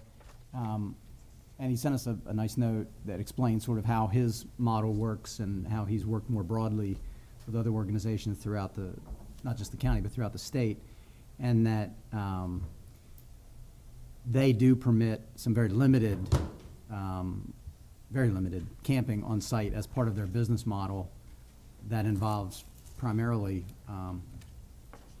agricultural activities. And he was making the case, and we'll invite him to speak obviously in a few minutes when we have comment, but he was asking that agritourism include camping and incidental stays. His thought was that if we were to make the definition consistent with the definition that's in the state code, that would solve that problem, at least from his standpoint. His point, I think, is he does seem to share the concern. We don't want to turn farms into campgrounds, but at the same time, an absolute prohibition on allowing any camping So, if I can interrupt, we don't have a prohibition. This commercial camping area is permitted by conditional use and requires a site plan. So that's why we pulled it out from agritourism. Agritourism is permitted by right without any further review, all the other things that come under agritourism in the agricultural district. So this commercial camping, and there's different names for it, but it's commercial camping, has always been permitted, well, in recent years, is permitted by our code by conditional use and having a site plan. So we're not prohibiting those kind of camps. We're allowing them by conditional use under this category and with a site plan. And you can have up to one, you can have one You can have camper one without permit having. Before you fall into this category. Correct. And we looked up other jurisdictions in Maryland, again, not that that's always the be-all and end-all, and actually even nationally. And it seemed that the standard is one allowed without any additional site plan review. But beyond that, it seemed pretty universal that there needed to be some type of site plan process involved with even the HIP camps that go beyond one user on that site. Where does it say we permit one campsite without? It says that in the definitions of commercial camping. It says, any tract of land not less than 5 acres, which is designed, maintained, or intended for the purpose of supplying a location or accommodation for 2 or more tents. And that's where it limits to just one. Recreation vehicles or other camping vehicles as sleeping quarters for persons engaged in recreational or vacation activities. I'm sorry to interrupt, Jay, where are you? In the Actually, if you go definition? back to page 2, we have it, because we made a small change. It's under the definitions on 158.002 for commercial camping area. Okay. I'm sorry to interrupt you, I just If I want had a better mouse, I'd go. But like I say, in that definition right now, it's what it says. It says for 2 or more. So you can have one currently without any problems whatsoever. It's when you start having 2 or more areas for camping on your property, is when you become a commercial campground. And then in the use table, we showed it as conditional in the ag zone. So you've got it defined, you've got it conditional in the ag district, and then you've got these regulations. So that's currently our proposal. If you don't want to do that and you want to re-include it or put it in as the state does, then it will be permitted by right without the conditional use. So right now, then, if I understand correctly, if it's a single campsite, it doesn't fall within the definition of commercial camping area. It's Correct. not commercial. Correct. But once you go to two, then it comes into the definition of commercial camping area, and that then becomes a conditional use, and if you want to have two campsites, you got to come to the BZA, Right. and you got to present a site plan. And a lot of the reasons for that is you look through the commercial camping area requirements, is there's a lot of health department requirements involving bathrooms, showers, disposal, and other things that go along with that. And that's the reason for that site plan. There's access to different camping sites through roads on the property and stuff of that nature. Minimum size of camping areas, there's a whole bunch of regulations that set that apart, and that's why they're there for a site plan. Okay. Would it maybe be helpful if we opened it up to public comment, just so we can hear from Mr. Willett and anybody else that would like to give us information from his perspective? So we'll open that up. Yes, and I believe just for full disclosure, the Planning Commission received 2 comments this past week regarding commercial camping from concerned citizens. I think it was at least 2, yeah. Yeah, at least 2. Okay. Good morning. State your name and address, please. Good morning. Jeremy Willett, Willett Family Farm. And my reason for being here is, as you know, you received my written testimony, which gives a brief history of our farm and our family being in Carroll County for over 100 years. We are very pro-agriculture, 200-acre farm collective between my cousins, my dad, and myself. And so I just wanted to state that clearly up front, that we are very pro-agriculture, to the point I had to check my shoes on the way in kind of thing because it was coming off the farm. My reason for being here today, though, is because Carroll County's proposed definition of agritourism is not consistent with the state of Maryland, as was stated earlier. The reason that's important, and I was invited down to the State House in May by Governor Hogan's office to be there for the bill signing, was because they added specifically that camping and incidental stays should be defined under the umbrella of agritourism.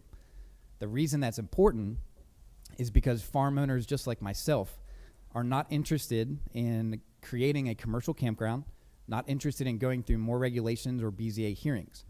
We are simply inviting guests to our farm, and in Carroll County, that's one family in one tent or one RV, as stated, for the purpose of attempting to sell more free-range eggs, produce, meat, and expose the community to a rural area in Carroll County.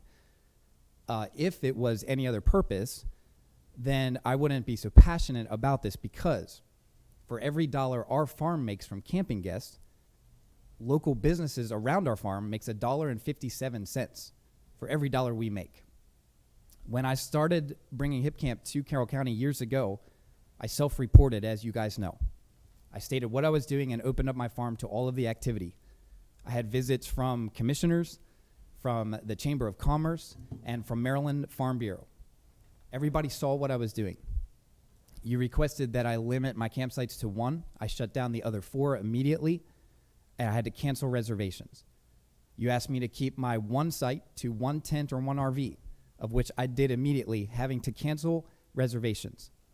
Every time I did that, those camping guests still went camping. But where they went was to Gettysburg, Pennsylvania, right up the road.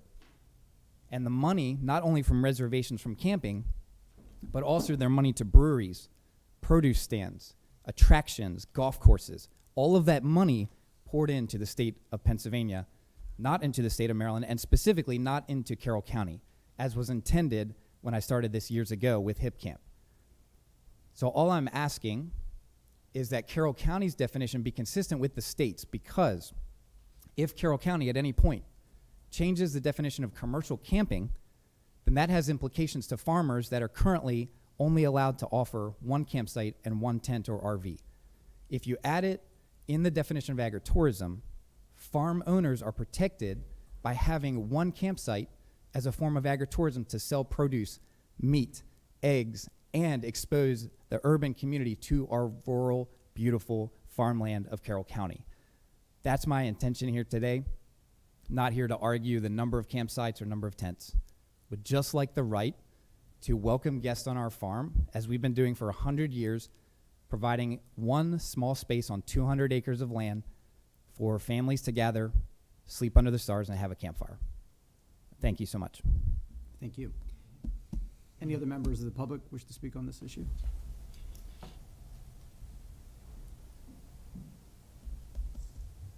Good morning. Good morning. Pete Podolak, trading as Leon Podolak and Associates, 147 East Main Street, Westminster, Maryland. I'm a local civil engineer providing development services to the community, and I've been looking at the proposed regulation changes. I don't know if I can speak about the development regulation changes, or maybe you haven't gotten to that part yet. Chapter 155. Yeah, we haven't gotten to that yet. We'll have comment on that a little later if you don't mind. I can talk about that later. Yes. With respect to chapter 158, I have a question, and it falls under the definition of attached accessory dwelling. And specifically, it pertains to the change. So the part of the existing definition and the proposed change reads as follows. A portion of a single-family dwelling, again, they're defining attached accessory dwelling, provide complete independent living facilities for sleeping, eating, cooking, and sanitation within the main dwelling unit. And this is what's being added, which may be internal, may be separated from the main dwelling unit by a continuous common wall, or may be separated by not more than 15 feet of livable floor area. It's the last sentence that I kind of question. It doesn't make sense to me. Carroll County, and actually, I can't think of a single jurisdiction in the state of Maryland that limits the size of a home in any form or fashion. So I understand that accessory dwelling units need to be attached, or attached accessory dwelling units need to be attached. In order to build a detached one, you would need a subdivision rights. Many farms no longer have subdivision rights. Ownership changes. People buy the farmhouse, and lo and behold, their parents get old, their in-laws get old, and they would like to, the families would like to care for their parents and in-laws basically on their farm. With respect to the proposed changes,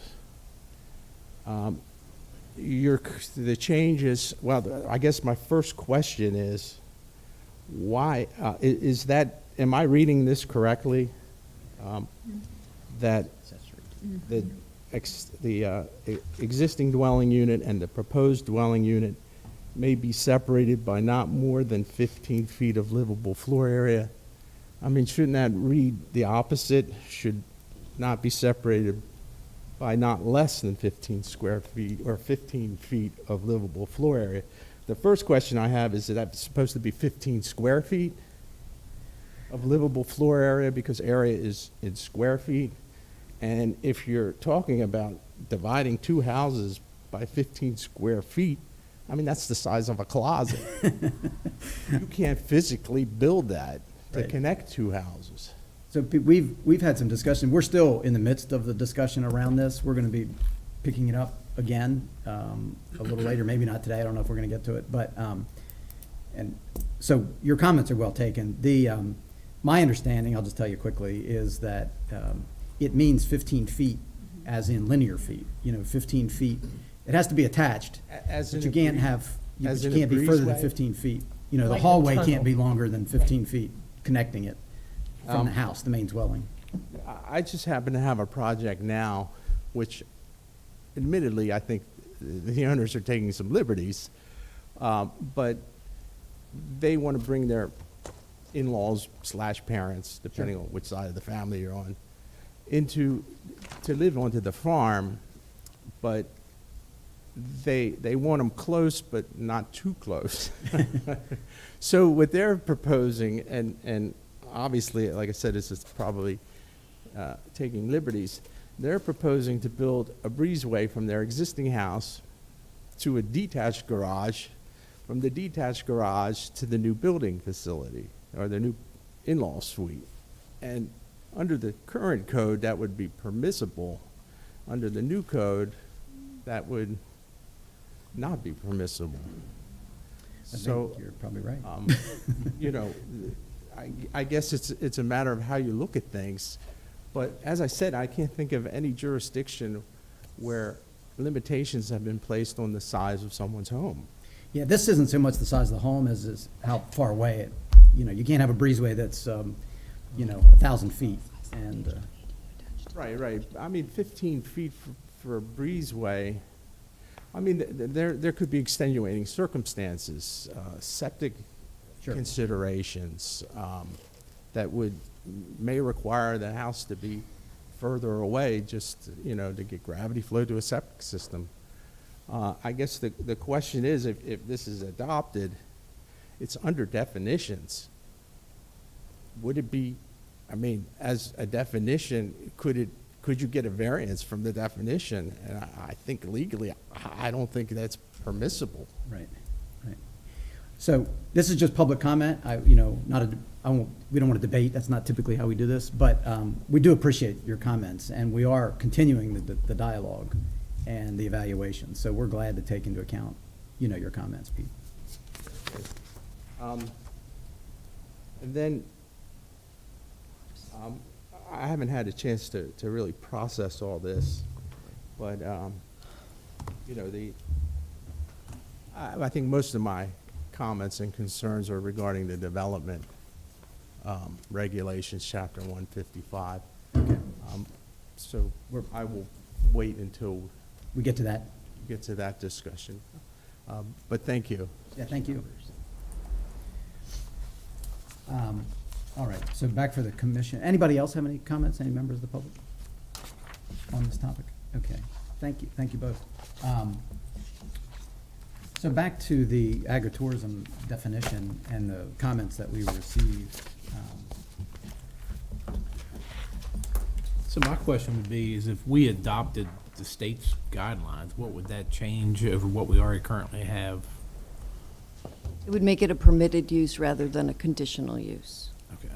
But even under a conditional use, you still only get one.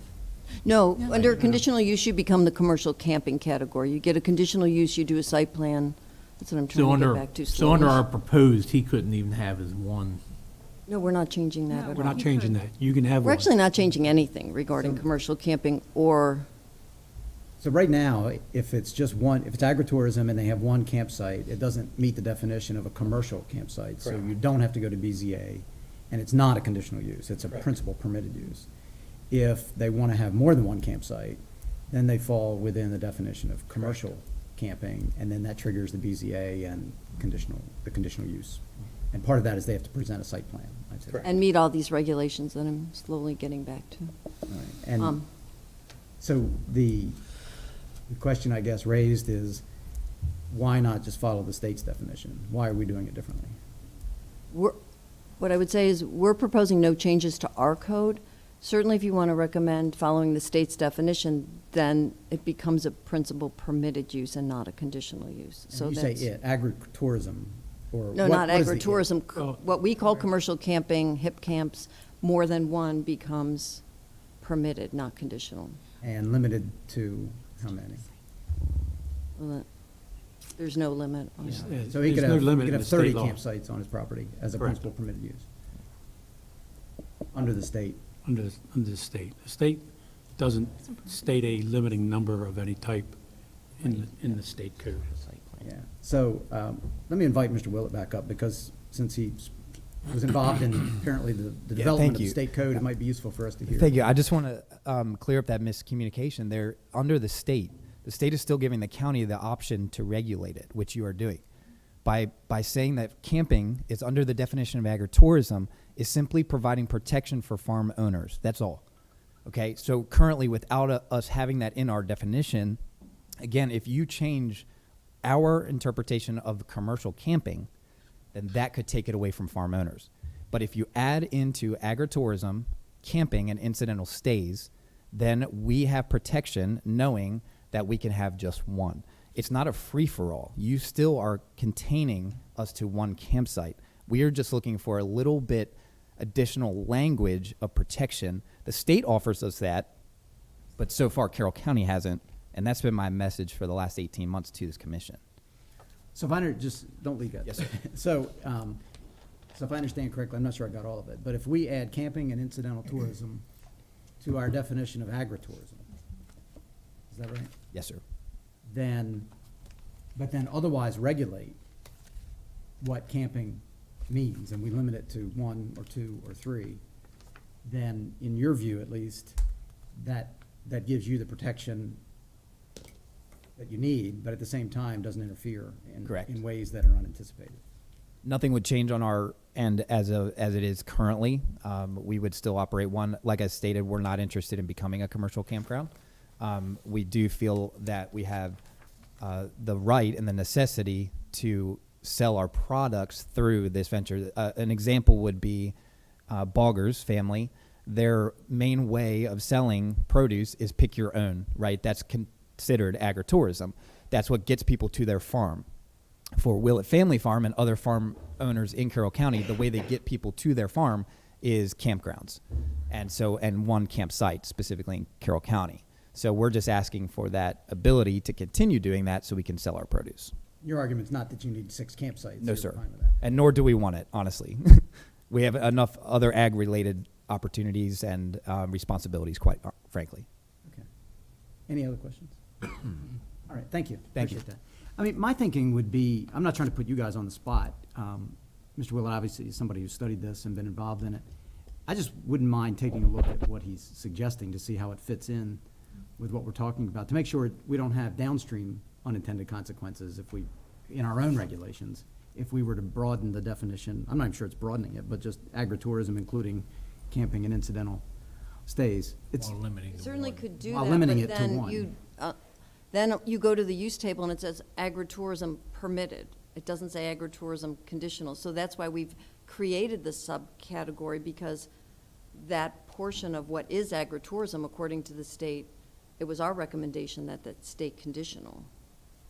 So, I mean, we could certainly craft the definition to say camping of no more than 1. It wouldn't be identical to the state, but if the protection is what's being sought here, we could say that. It just wouldn't be identical to the state. The minute you make it identical to the state, you've lost your ability in the use table then. It's a single use, and you've made it permitted and not conditional. So then you're not referring back to this. I mean, there'd be no way to implement this then, because it's not a conditional use. It's not under the BZA's. Well, maybe that's something we should at least try Okay. on for a little bit. I Okay. mean, again, we're hearing from people that live in this space, and we want to make it, certainly don't want to make it more difficult for them. And this is the same conversation we've had around other kinds of agricultural work, whether it's whatever it is. So, again, it's not something we have to solve at this moment, but if you wouldn't mind giving that a test drive, I and think, Jim, that would work. I mean, again, it won't be identical to the state, because it will point out that it's no more than 1.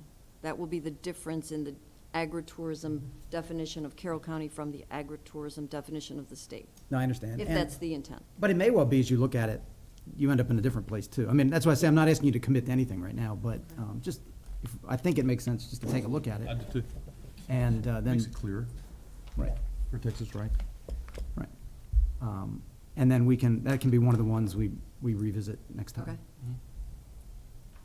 So, And 1 is agreeable, so more than 1, if you have 2, then you have to come in for the whole process. yeah, I don't think anybody thinks that we should move beyond 1 right now as permitted. And I think that's a pretty easy fix. Okay. Okay. If that's what's being sought. Again, I worry about downstream consequences, that's all. I just want to make sure we're not unintentionally doing something or permitting something or forbidding something that is 3 steps away. Okay. Excellent. Well, I think we're really in good shape to finish up here with this part. 158-172 is research laboratories conducting bioscience research in the agricultural district. These are all existing requirements. I think, Jay, correct me if I'm wrong, there is one such laboratory There's one laboratory in the county, in the southern part of the county. that meets these, well, Meets all these existing requirements. Okay. So we propose no changes to that. So then the next two is where we did propose a few minor changes, things that come before the BZA often, the contractor's equipment storage in the ag district, that is not allowed in the conservation at all, but it's a conditional use in the ag district. So the area within which the use is located shall be no more than 1 acre in size. That is a current regulation. There are often variances sought for that, but we decided to not recommend any changes. B is where we think the BZA will have a little bit of help here. The minimum area of the property itself on which the use is located shall be 5 acres, because sometimes they're getting these on very small. Well, we had them, Property.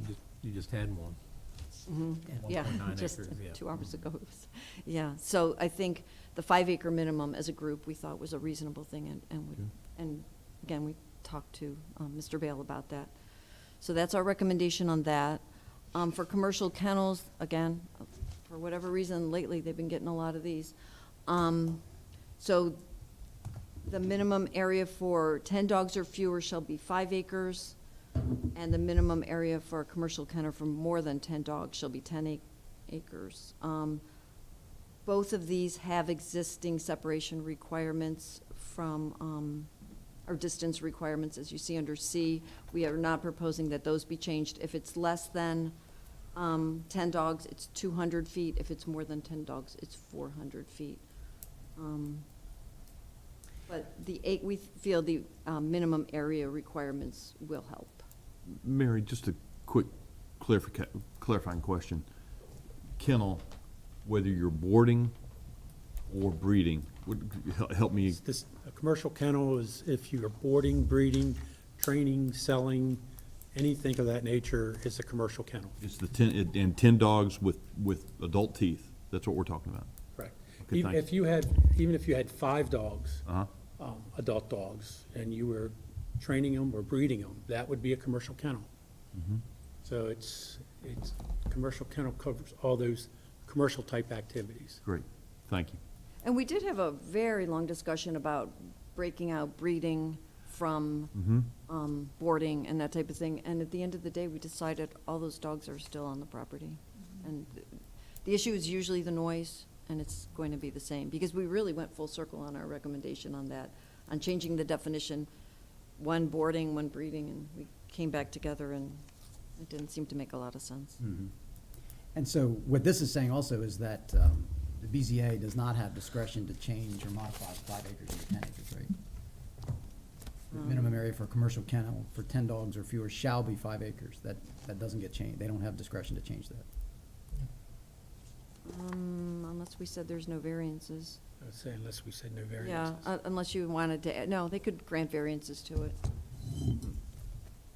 And there are sections of the code, more and more lately, for the certainty you were talking about before, where we've said variances shall not be granted. It is a difficult thing, though. Variances are there for a Yeah, reason. right. To take into And there account are unique circumstances. circumstances depending on what's surrounding the property. Yeah, So I'm we not don't advocating really that. like to do it too much. Right.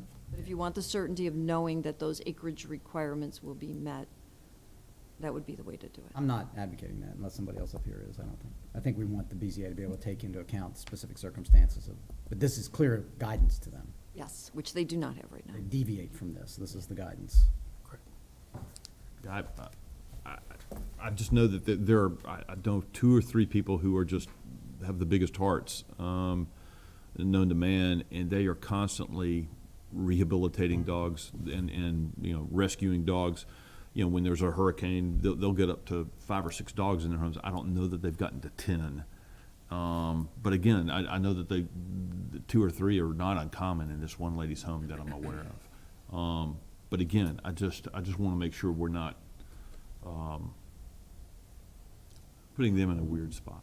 One thing with this commercial kennel thing, we recently changed the code. We used to allow only 3 dogs on a property. That's been taken out of the code. So as personal pets, you can have as many dogs as you want. It's not considered a commercial kennel. Okay. All right. Any other questions on this? Great, thank you. Now, did you want to move on? We've got almost 10 minutes. Or we can, if this is a good I think I'll break give point. my- Oh, you want me to keep going? No, no, no, no, I think I it's a good think break. we'd have to start something that we'd end in the middle, so I think when we come back on the 3rd, we'll bring proposed definitions on a couple of those subjects, and then we'll go back to the accessory uses. That's really the only big section we had left. And I think you would still possibly be in a place to make the recommendation to the commissioners after that, even not seeing that little portion. You've gone through about 80% of it, I think. The accessory dwelling use conversation, is that part of 155 that we're going to talk about No, that'll later? Or is be, that gonna that's in part the of section that next- we're gonna have to get back to. What we did was, we took your guidance, and if you want to, between now and then, take a look at exactly where it is, so when we talk about it, we'll be starting back on page 30 on the Okay. 3rd. It is the 3rd, right? It's the 3rd. And as you see on page 31 is the new section regarding accessory dwelling units, where we put them all in one section, both attached and detached, and then the last part pulls out something special for detached. But really, that and bulk requirements is all we have left to go over, other than those couple follow-up questions for you. Or, Okay. I think that's good. Thank you for honoring our time limits as well, and working with us on the limitations of our schedule. Mr. Podolak, did you hear that we're gonna pick up the accessory dwelling units next time at our next work session? That's gonna be, and it's on page 30 of our, I think you have the printout there, but, so you had raised, I said we're gonna talk about it later. It's gonna be our next work session. Oh, in the next work session. Yeah, so I didn't want you sitting here all day if you don't need to. Yeah, thank you. All right. As soon as I find my agenda, here we go.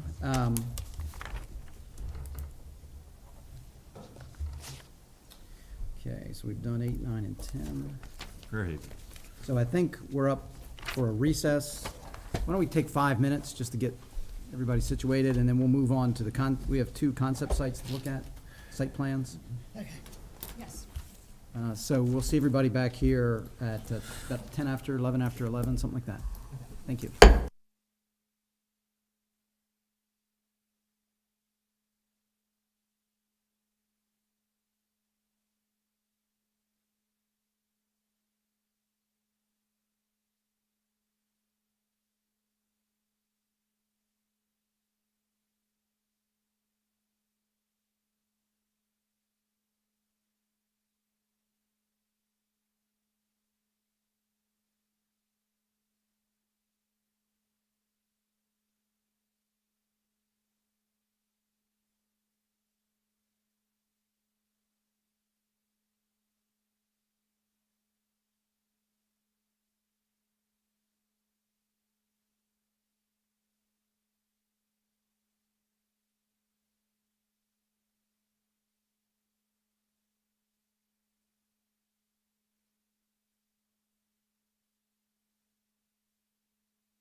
We can have everybody get settled. We don't have anybody to present at the moment. Yeah.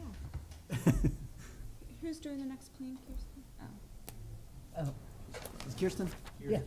Oh, okay, I'm sorry, Kirsten. Very good. So we'll call the meeting back to order, and we're on to item 12 on our agenda, which is case number S21-0012 Fairhaven Main Entry and Commons renovation. And with that, I will turn it over to you all. Very well, thank you very much. Good morning, Planning Commission. Good morning. Nice to see everybody here. Almost. Just We're about. missing our alternate today. Oh, yes, okay.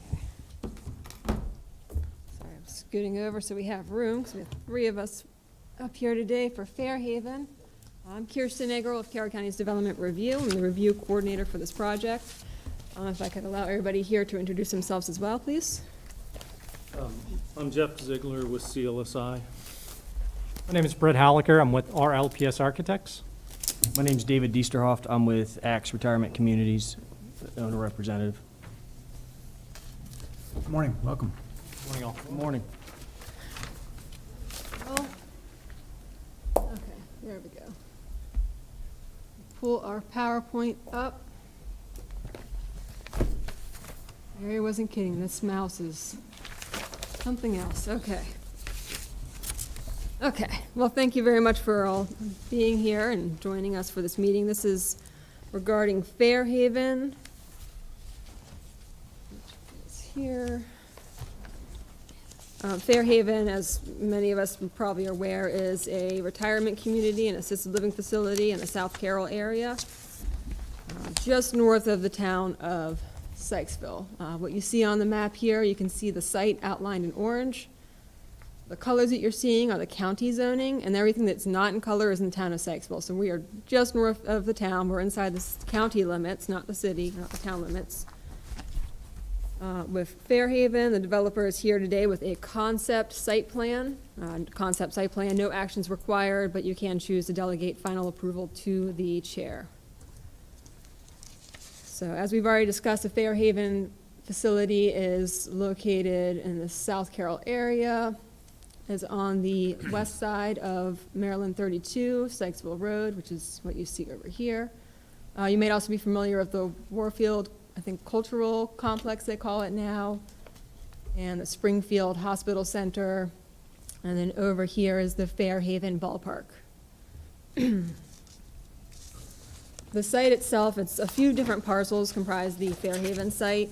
The site of the site plan is rather centrally located within that complex. You can see there's residential units for the retirement community, and then this is the clubhouse and assisted living facility here in the center, which is the subject of our site plan. The property in the county is, again, it's county zoning. This is R10 zoning. And this is an existing use. They've gone through various site plans over the years, and there will probably be various more as time moves on. Today here we're again to talk about the clubhouse facility here in the center. Most recent site plan, which you can't quite see on this screen, but you can kind of see the area here, was for this entrance off of 3rd Avenue. It's to widen the entrance area and to put up gates for it to lift up as cars come in, so people can get checked in when they come into the facility. So that is the most recent action that's happened on the site. What's being proposed now, and this is a little bit hard to see. I apologize for that. I don't know why that looks so washed out. Maybe it's a little easier for you to see here. What's being proposed now is to convert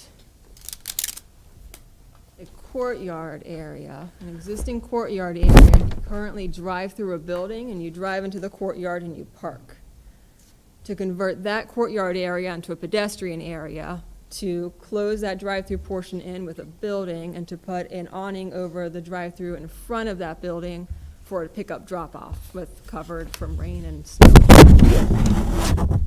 Unfortunately, most of what you can see on this drawing is just the parking area and the drive loop that will comprise of that pickup drop-off area. I'm not sure why it's so difficult to see. It was not this difficult to see previously, and I do apologize for that. But you were sent plans and hopefully had a chance to take a look at those paper copies, a little clearer there.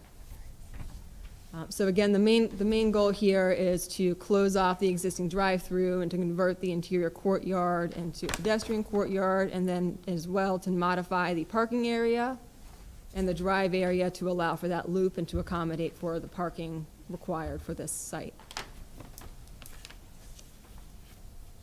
So in conjunction with that, of course, we perform a site plan, we perform a site plan review, and various agencies look at the site plan. At this point, we have approvals from most agencies, and final approvals will be pending based on, of course, final review of the final site plan. They're proposing new landscaping in conjunction with these changes, which I'm not even sure we can see it in these drawings. Before we get there, I guess we could talk about what we're looking at here. These are photographs. The top left corner is a photograph, the bottom right corner is a rendering. This is from inside the courtyard. So both of these views are looking at the drive-through entrance that currently exists through the building right now. One's just existing and one is proposed. So you can see it transformed from a parking lot into a pedestrian area.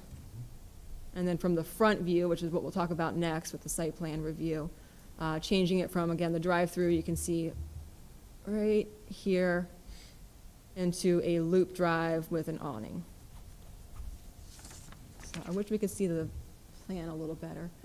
But this is what we were just looking at. This is the awning, the drive-through loop, and the parking that will be added in conjunction with that. You can see more clearly here. A new retaining wall to support the new parking, and then various stormwater management facilities through the site as well. And the new landscaping is primarily proposed near those stormwater management facilities and the retaining wall. There's a little bit throughout the site as well for the parking. Landscaping's issued approval for that. The page we just looked at here, this is the forest conservation plan. There's an existing forest conservation area on a different parcel of the Fairhaven site. They're adding forest conservation there as well to meet those requirements, and that has been approved. Stormwater management has also approved the plan, again, with the microbiome retention ponds. There's also and it's somewhere in this region, Jeff, I'm not sure if we're even showing it on this page, but there is a submerged gravel wetland that also helps meet the stormwater management requirements for this site and potentially will help as well with future work that's done on the property to address stormwater proactively. This property, again, it's located in a public water and sewer area. It's connected to public water and sewer. It's received approvals from the health department as well as utilities, and there's no additional work required for that. And it has existing access onto 3rd Avenue, has been approved by the State Highway and engineering review.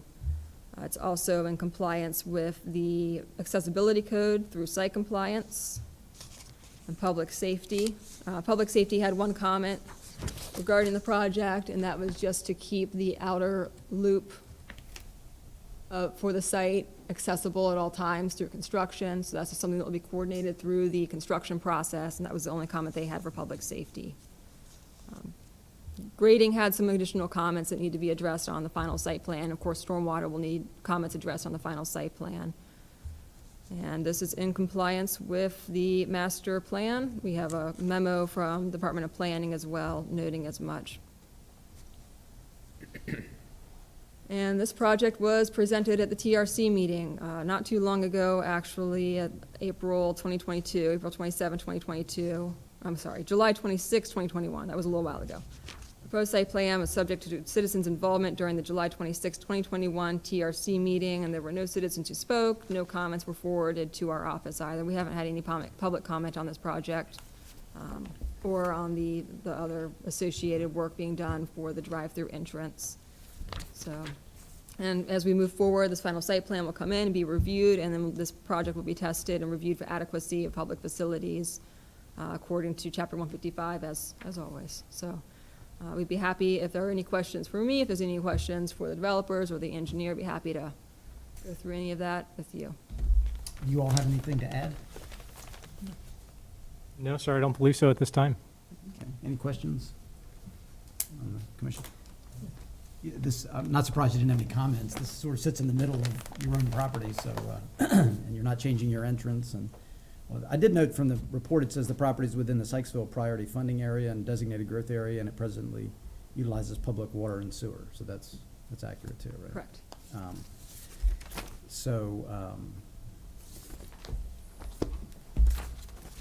This seems very straightforward.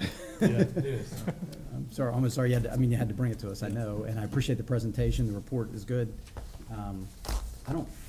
Normally here's where we would make suggestions or raise any concerns that we might have, but I think what you're hearing is we don't have any of it either. So the only question, I guess, for the commission is, do you want to authorize the chair to sign off on the final site plan? Right, that's. And we move that we authorize that. Yeah. I would second. All right, all in favor? Aye. Okay, so the chair will be authorized. That should expedite things a little bit. Very good. And with that, I think, go forward with it. I have a minor question. Kirsten, can you go back to that last photograph you had of the aerial? Oh, When the aerial. When they relocated the road and made that, that piece of property now that's in the front. here? that grass, yeah, that used to be I would imagine, a dedicated right-of-way right there, that was a public road. What's going on with that land right now? Anything? So planning might be able to make comment on that better than I can. There is a planned major street, Obrick Road extension. I think that's to the north, though, is it not? It's to the north and comes through, so this particular property does not have that. I think it has, and I'd have to research, but it does have some realignment of where 32 was. Right. So that's been realigned now to the current 32 alignment, but there are no plans for Is that owned by the county now? I'd have to look it up. Yeah, I'm I was not just 100% curious. sure. Yeah, it's not worth our time. Let's roll. My bad. I'm just curious. I will note there is a planned major road that is shown on the plan itself. It's Obrick Road. It's north of the Yep. site that we're looking at, Right. okay, so. It's not impacted by this at all. No. Nope, that was in the memo from planning. All right, good. Well, thank you all. Appreciate all your work on this. Ladies and gentlemen, thank you very much for your time. Thank you. Have a good day. You as well. We'll move on to item 13, concept site plan review. This is case number S21-0014, Central Maryland Service and Distribution Center, Lot 1, amended Barnes Automotive.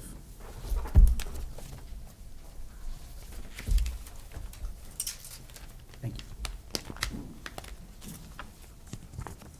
And it looks like, Kirsten, you're presenting on this one as well. That's correct. And Jeff, just you and I? Yeah. Okay. All right. Just gonna stay right where I am. Keep it simple. Okay. All right. Again, Kirsten Yeager, Carroll County's Development Review. I'm the review coordinator for this project, S21-0014, Central Maryland Service and Distribution Center, Lot 1, amended Barnes Automotive. With me is Jeff Ziegler, which again was for the last project as well. So thank you again for everybody for being here. The project is located at 5202 Clees Mill Road. We're, again, in South Carroll, but a little bit north of where we were before. This is Route 26. This is Route 97. And this is Clees Mill Road. It's an industrial subdivision here, the Central Maryland Service and Distribution Center subdivision. And this is Lot 1. We're located on the western side of Clees Mill Road. This area is in a public water and sewer area for, I think, believe, planning and long-term. It's currently on private well and septic. The property itself is zoned I-1, industrial light, or,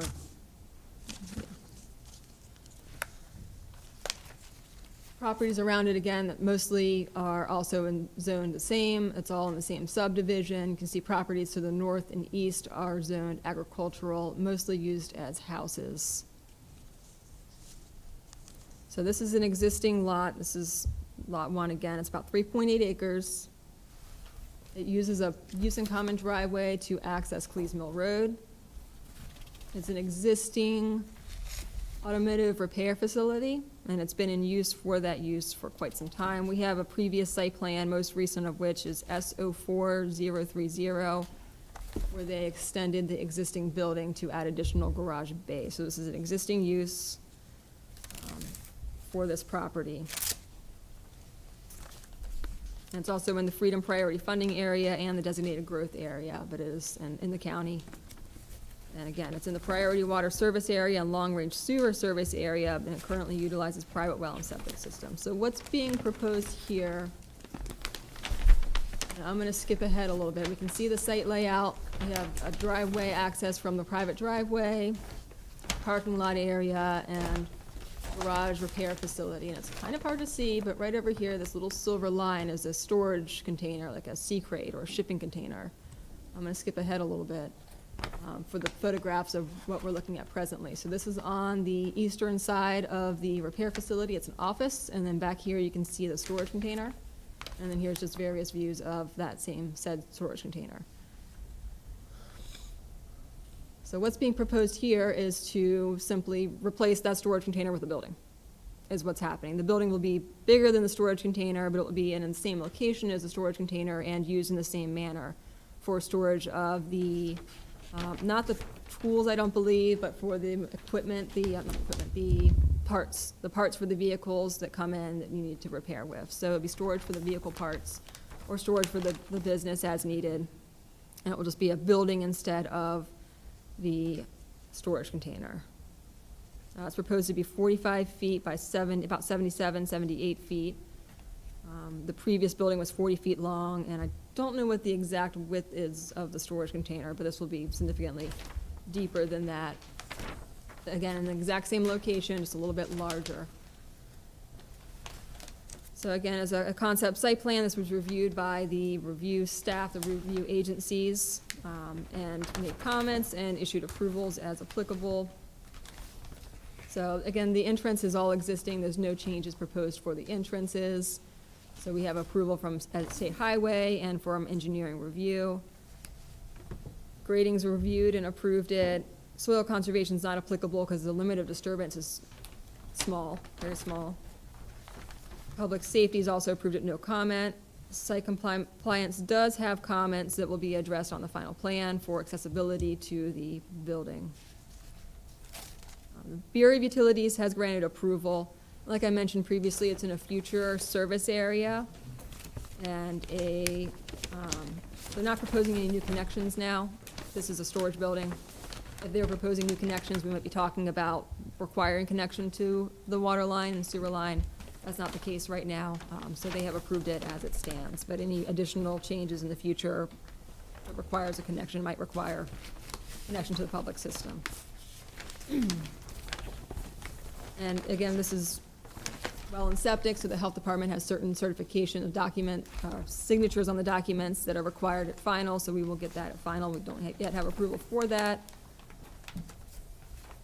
It's exempt from floodplain, and it's exempt from forest conservation, and landscaping is not required as presently designed. There is, again, it's an existing subdivision lot, existing site plan, there's existing landscaping on site, and that is in compliance with what's being proposed here. Stormwater management's granted its concept approval as well.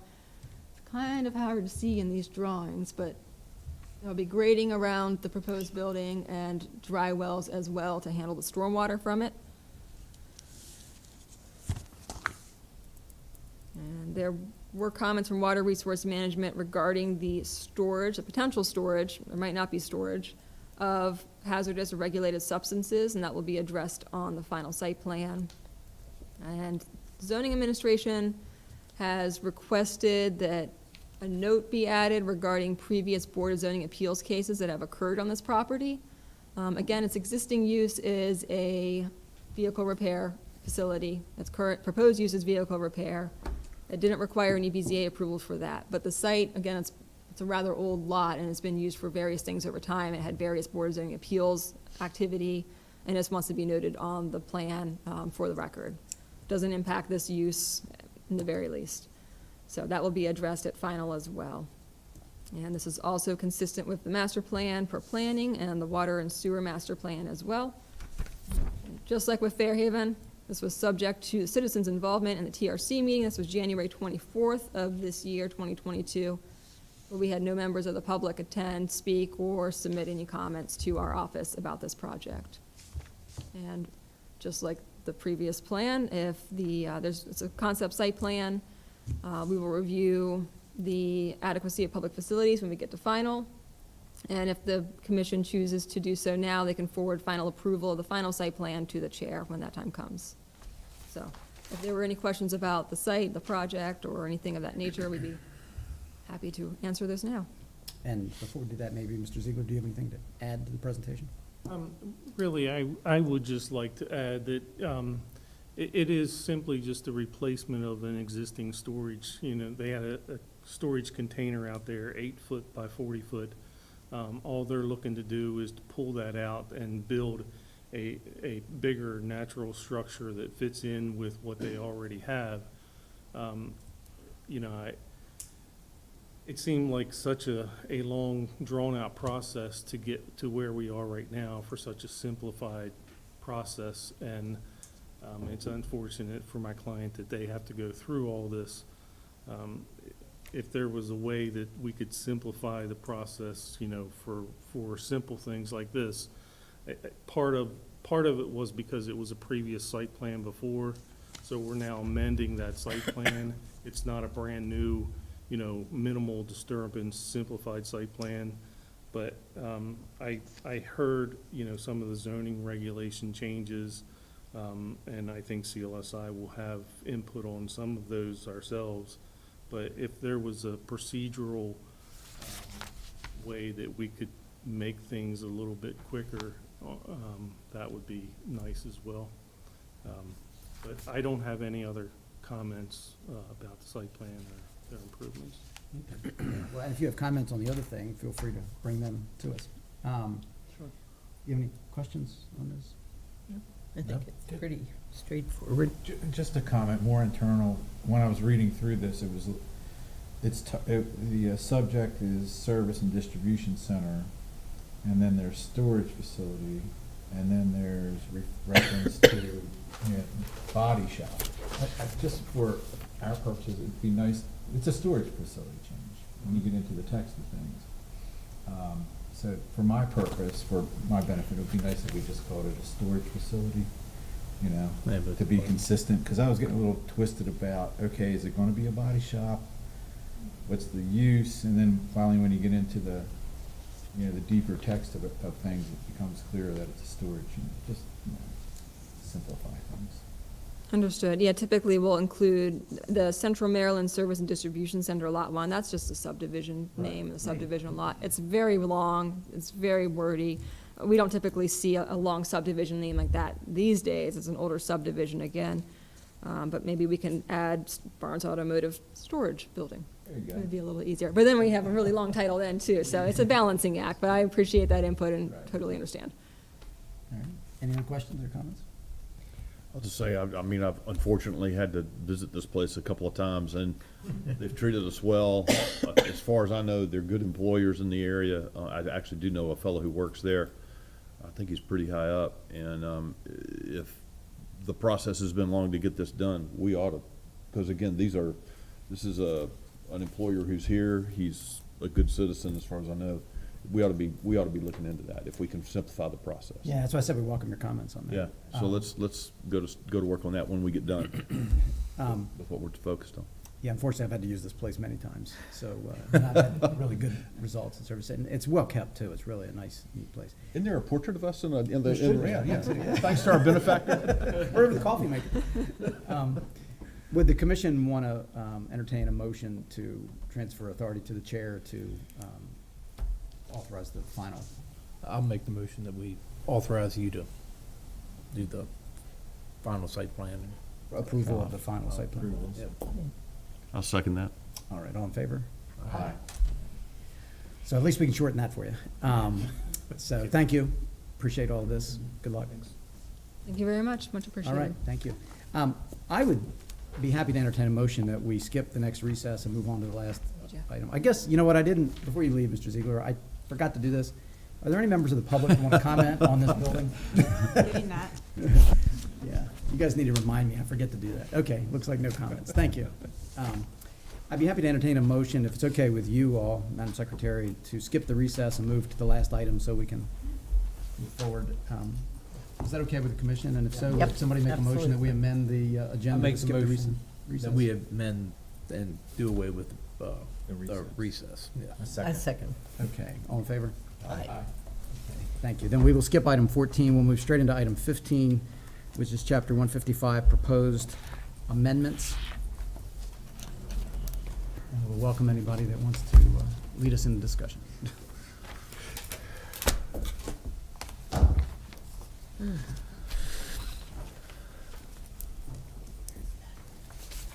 I had to check the clock before I said good morning, but good morning. Still morning. Right there. I just noticed in the back room, I was looking at the agenda, it does say that Chris and David and Kirsten are gonna be, you get me, sorry. You get me instead. I noticed they all stepped back.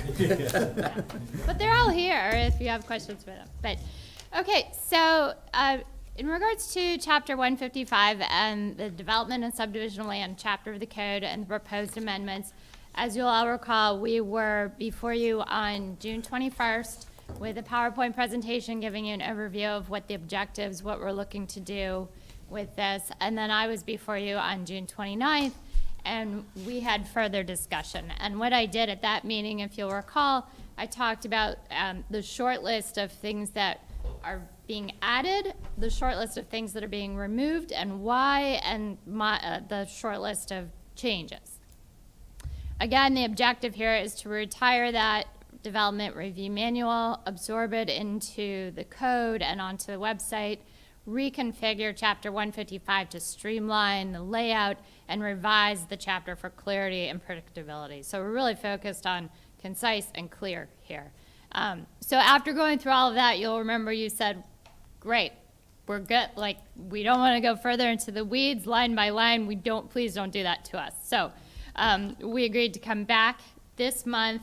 The code has been posted online now since the June 21st meeting date to correspond with that. So it's been open for comment from citizens, from engineers, et cetera. So at this point, we have received one email from a citizen, and it went actually directly to the Planning Commission. So you have read that, hopefully at this point in time. So this is the only feedback we've received in writing from anyone. So I guess that's a good thing. And just like when we come before you with plans, we ask citizens if they call us, if they have comments, please put it in writing. We want to relay that to the Planning Commission in your words. We're not going to try to interpret what you're saying. So again, we have one email. So I do want to acknowledge that email, go through those points. There were 3 points in the email just to address the citizens' concerns as well as anything that triggered with you that you would like to talk about. And then from there, we will request that you then forward us to the Board of County Commissioners for their review and process associated with the Chapter 155 amendments. Good? Yes. Okay. Again, so the email came from a Mr. Bill McCormick directly to the Planning Commission. It was shared with us. And his first point in here spoke to the purpose of our chapter. So you will notice that that was, again, the focus here is on being clear and concise. And so as we shared with you on June 29th, so the proposed changes, they don't change the development plan process, and they don't change the authorities of the commission. Again, if we feel that adhering to all codes and regulations, the development plan will thereby achieve those objectives. So we felt it was verbose, if you will, to have all of those line items in the purpose note, and by saying we are looking to adhere to all codes and regulations, things that we can, that provide quantitative guidance per the codes, and by doing that, you achieve these, okay? So we felt that the modification that we're proposing, it aligns with that goal of enhancing the clarity and the concision of the code. Okay. His second item that he addressed had to do with planned commercial centers and a specific chapter of the code, 155094. Again, the objectives here, again, are retiring the manual, reconfiguring the chapter, and revising for clarity and predictability. If there are revisions to a plan process and commission authorities that lie outside of our current objectives, we would suggest that if the Planning Commission wishes to discuss this further, that would be pursued by an independent standard text amendment process to be followed, just like we've looked at other text amendments. So if you felt like we needed to open that section of the code, we would ask that that be done independently to look at those authorities, which Separate again, process. yes. And lastly, the last bit of feedback was about community outreach, how we get words out to citizens, et cetera. Great feedback. We are always processing that type of feedback. We've heard everything about our, signage, the size of the signage, how it's oriented to the road, the postcards that go out, et cetera. So we're always looking to better that communication process with the community. However, we do not feel that these processes belong in the code, right? These are things that are outside of the code and practices that we take on. We notify people via postcard. We have recently looked to broaden the courtesy mailing notification radius to people based on some feedback. Additionally, we're very happy to share that our signage that we post on the property, we have updated those templates, and it's linking directly to a public hearing, a department public hearing website. So again, we're trying to just get the word out there and make it very clear for people what's going on in terms of development in the county. So the feedback is definitely appreciated. So were there any other things regarding the email that was received, or just general, anything in terms of our code, which we are again asking to just be forwarded to the Board of County Commissioners at this point?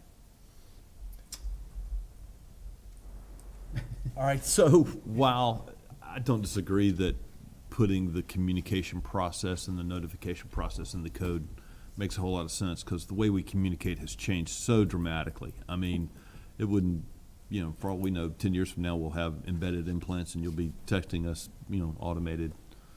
That sounds creepy. But I've watched too much of the Black Mirror. Anyway,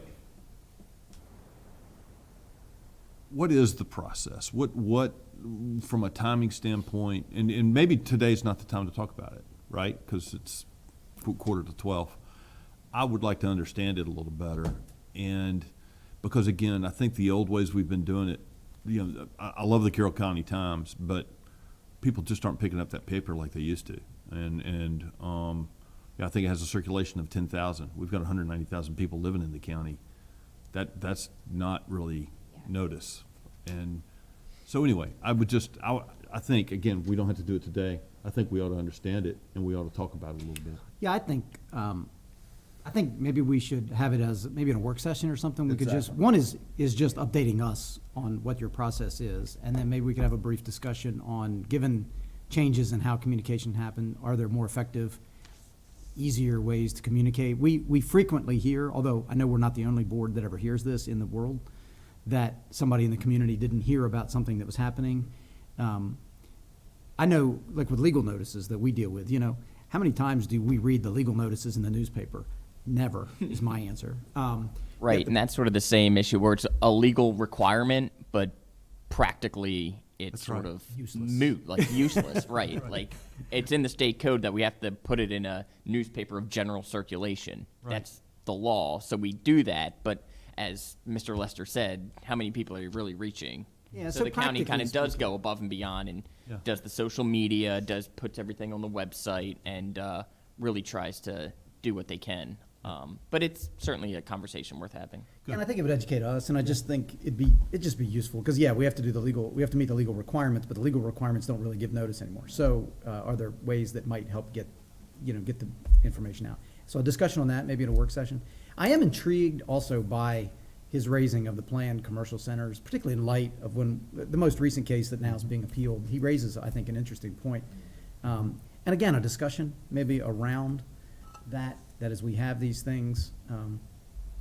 I think a discussion could be healthy. It doesn't have to take an hour, but maybe we could set aside 15 minutes and Agreed. just talk it through. So I think those things are good.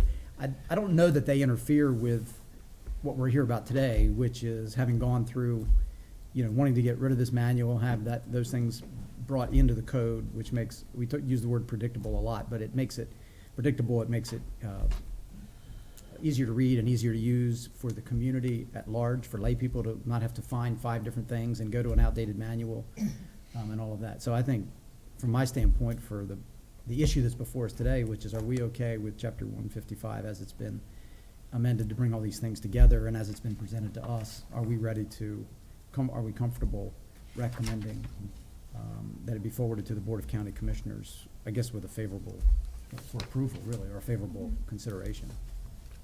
Am I right in understanding that's really what's the issue before us today? Yes.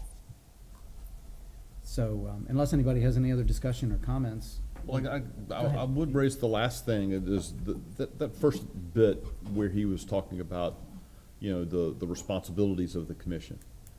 And those are stated elsewhere. And so I get not wanting to be verbose. By removing it where it's being removed, are we diluting the authority of the commission in any way by doing that? What are the thoughts? No, we're not diluting the authority. The authority is there. That by removing that wording does not dilute the authority of this commission, the Board of Commissioners, or any of the departments at all.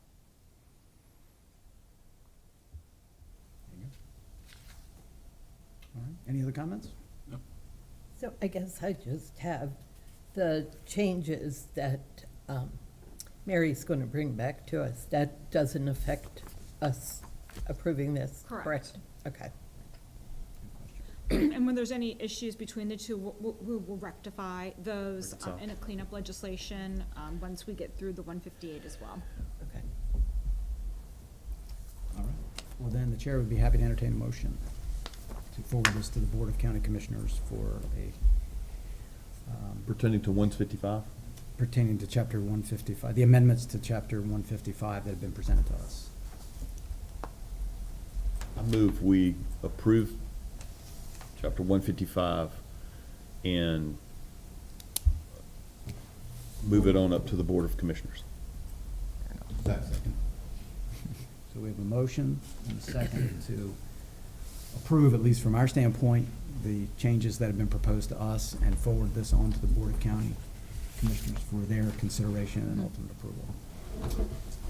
Can we just do a Yep. voice vote? Yes. All in favor? Aye. Anyone opposed?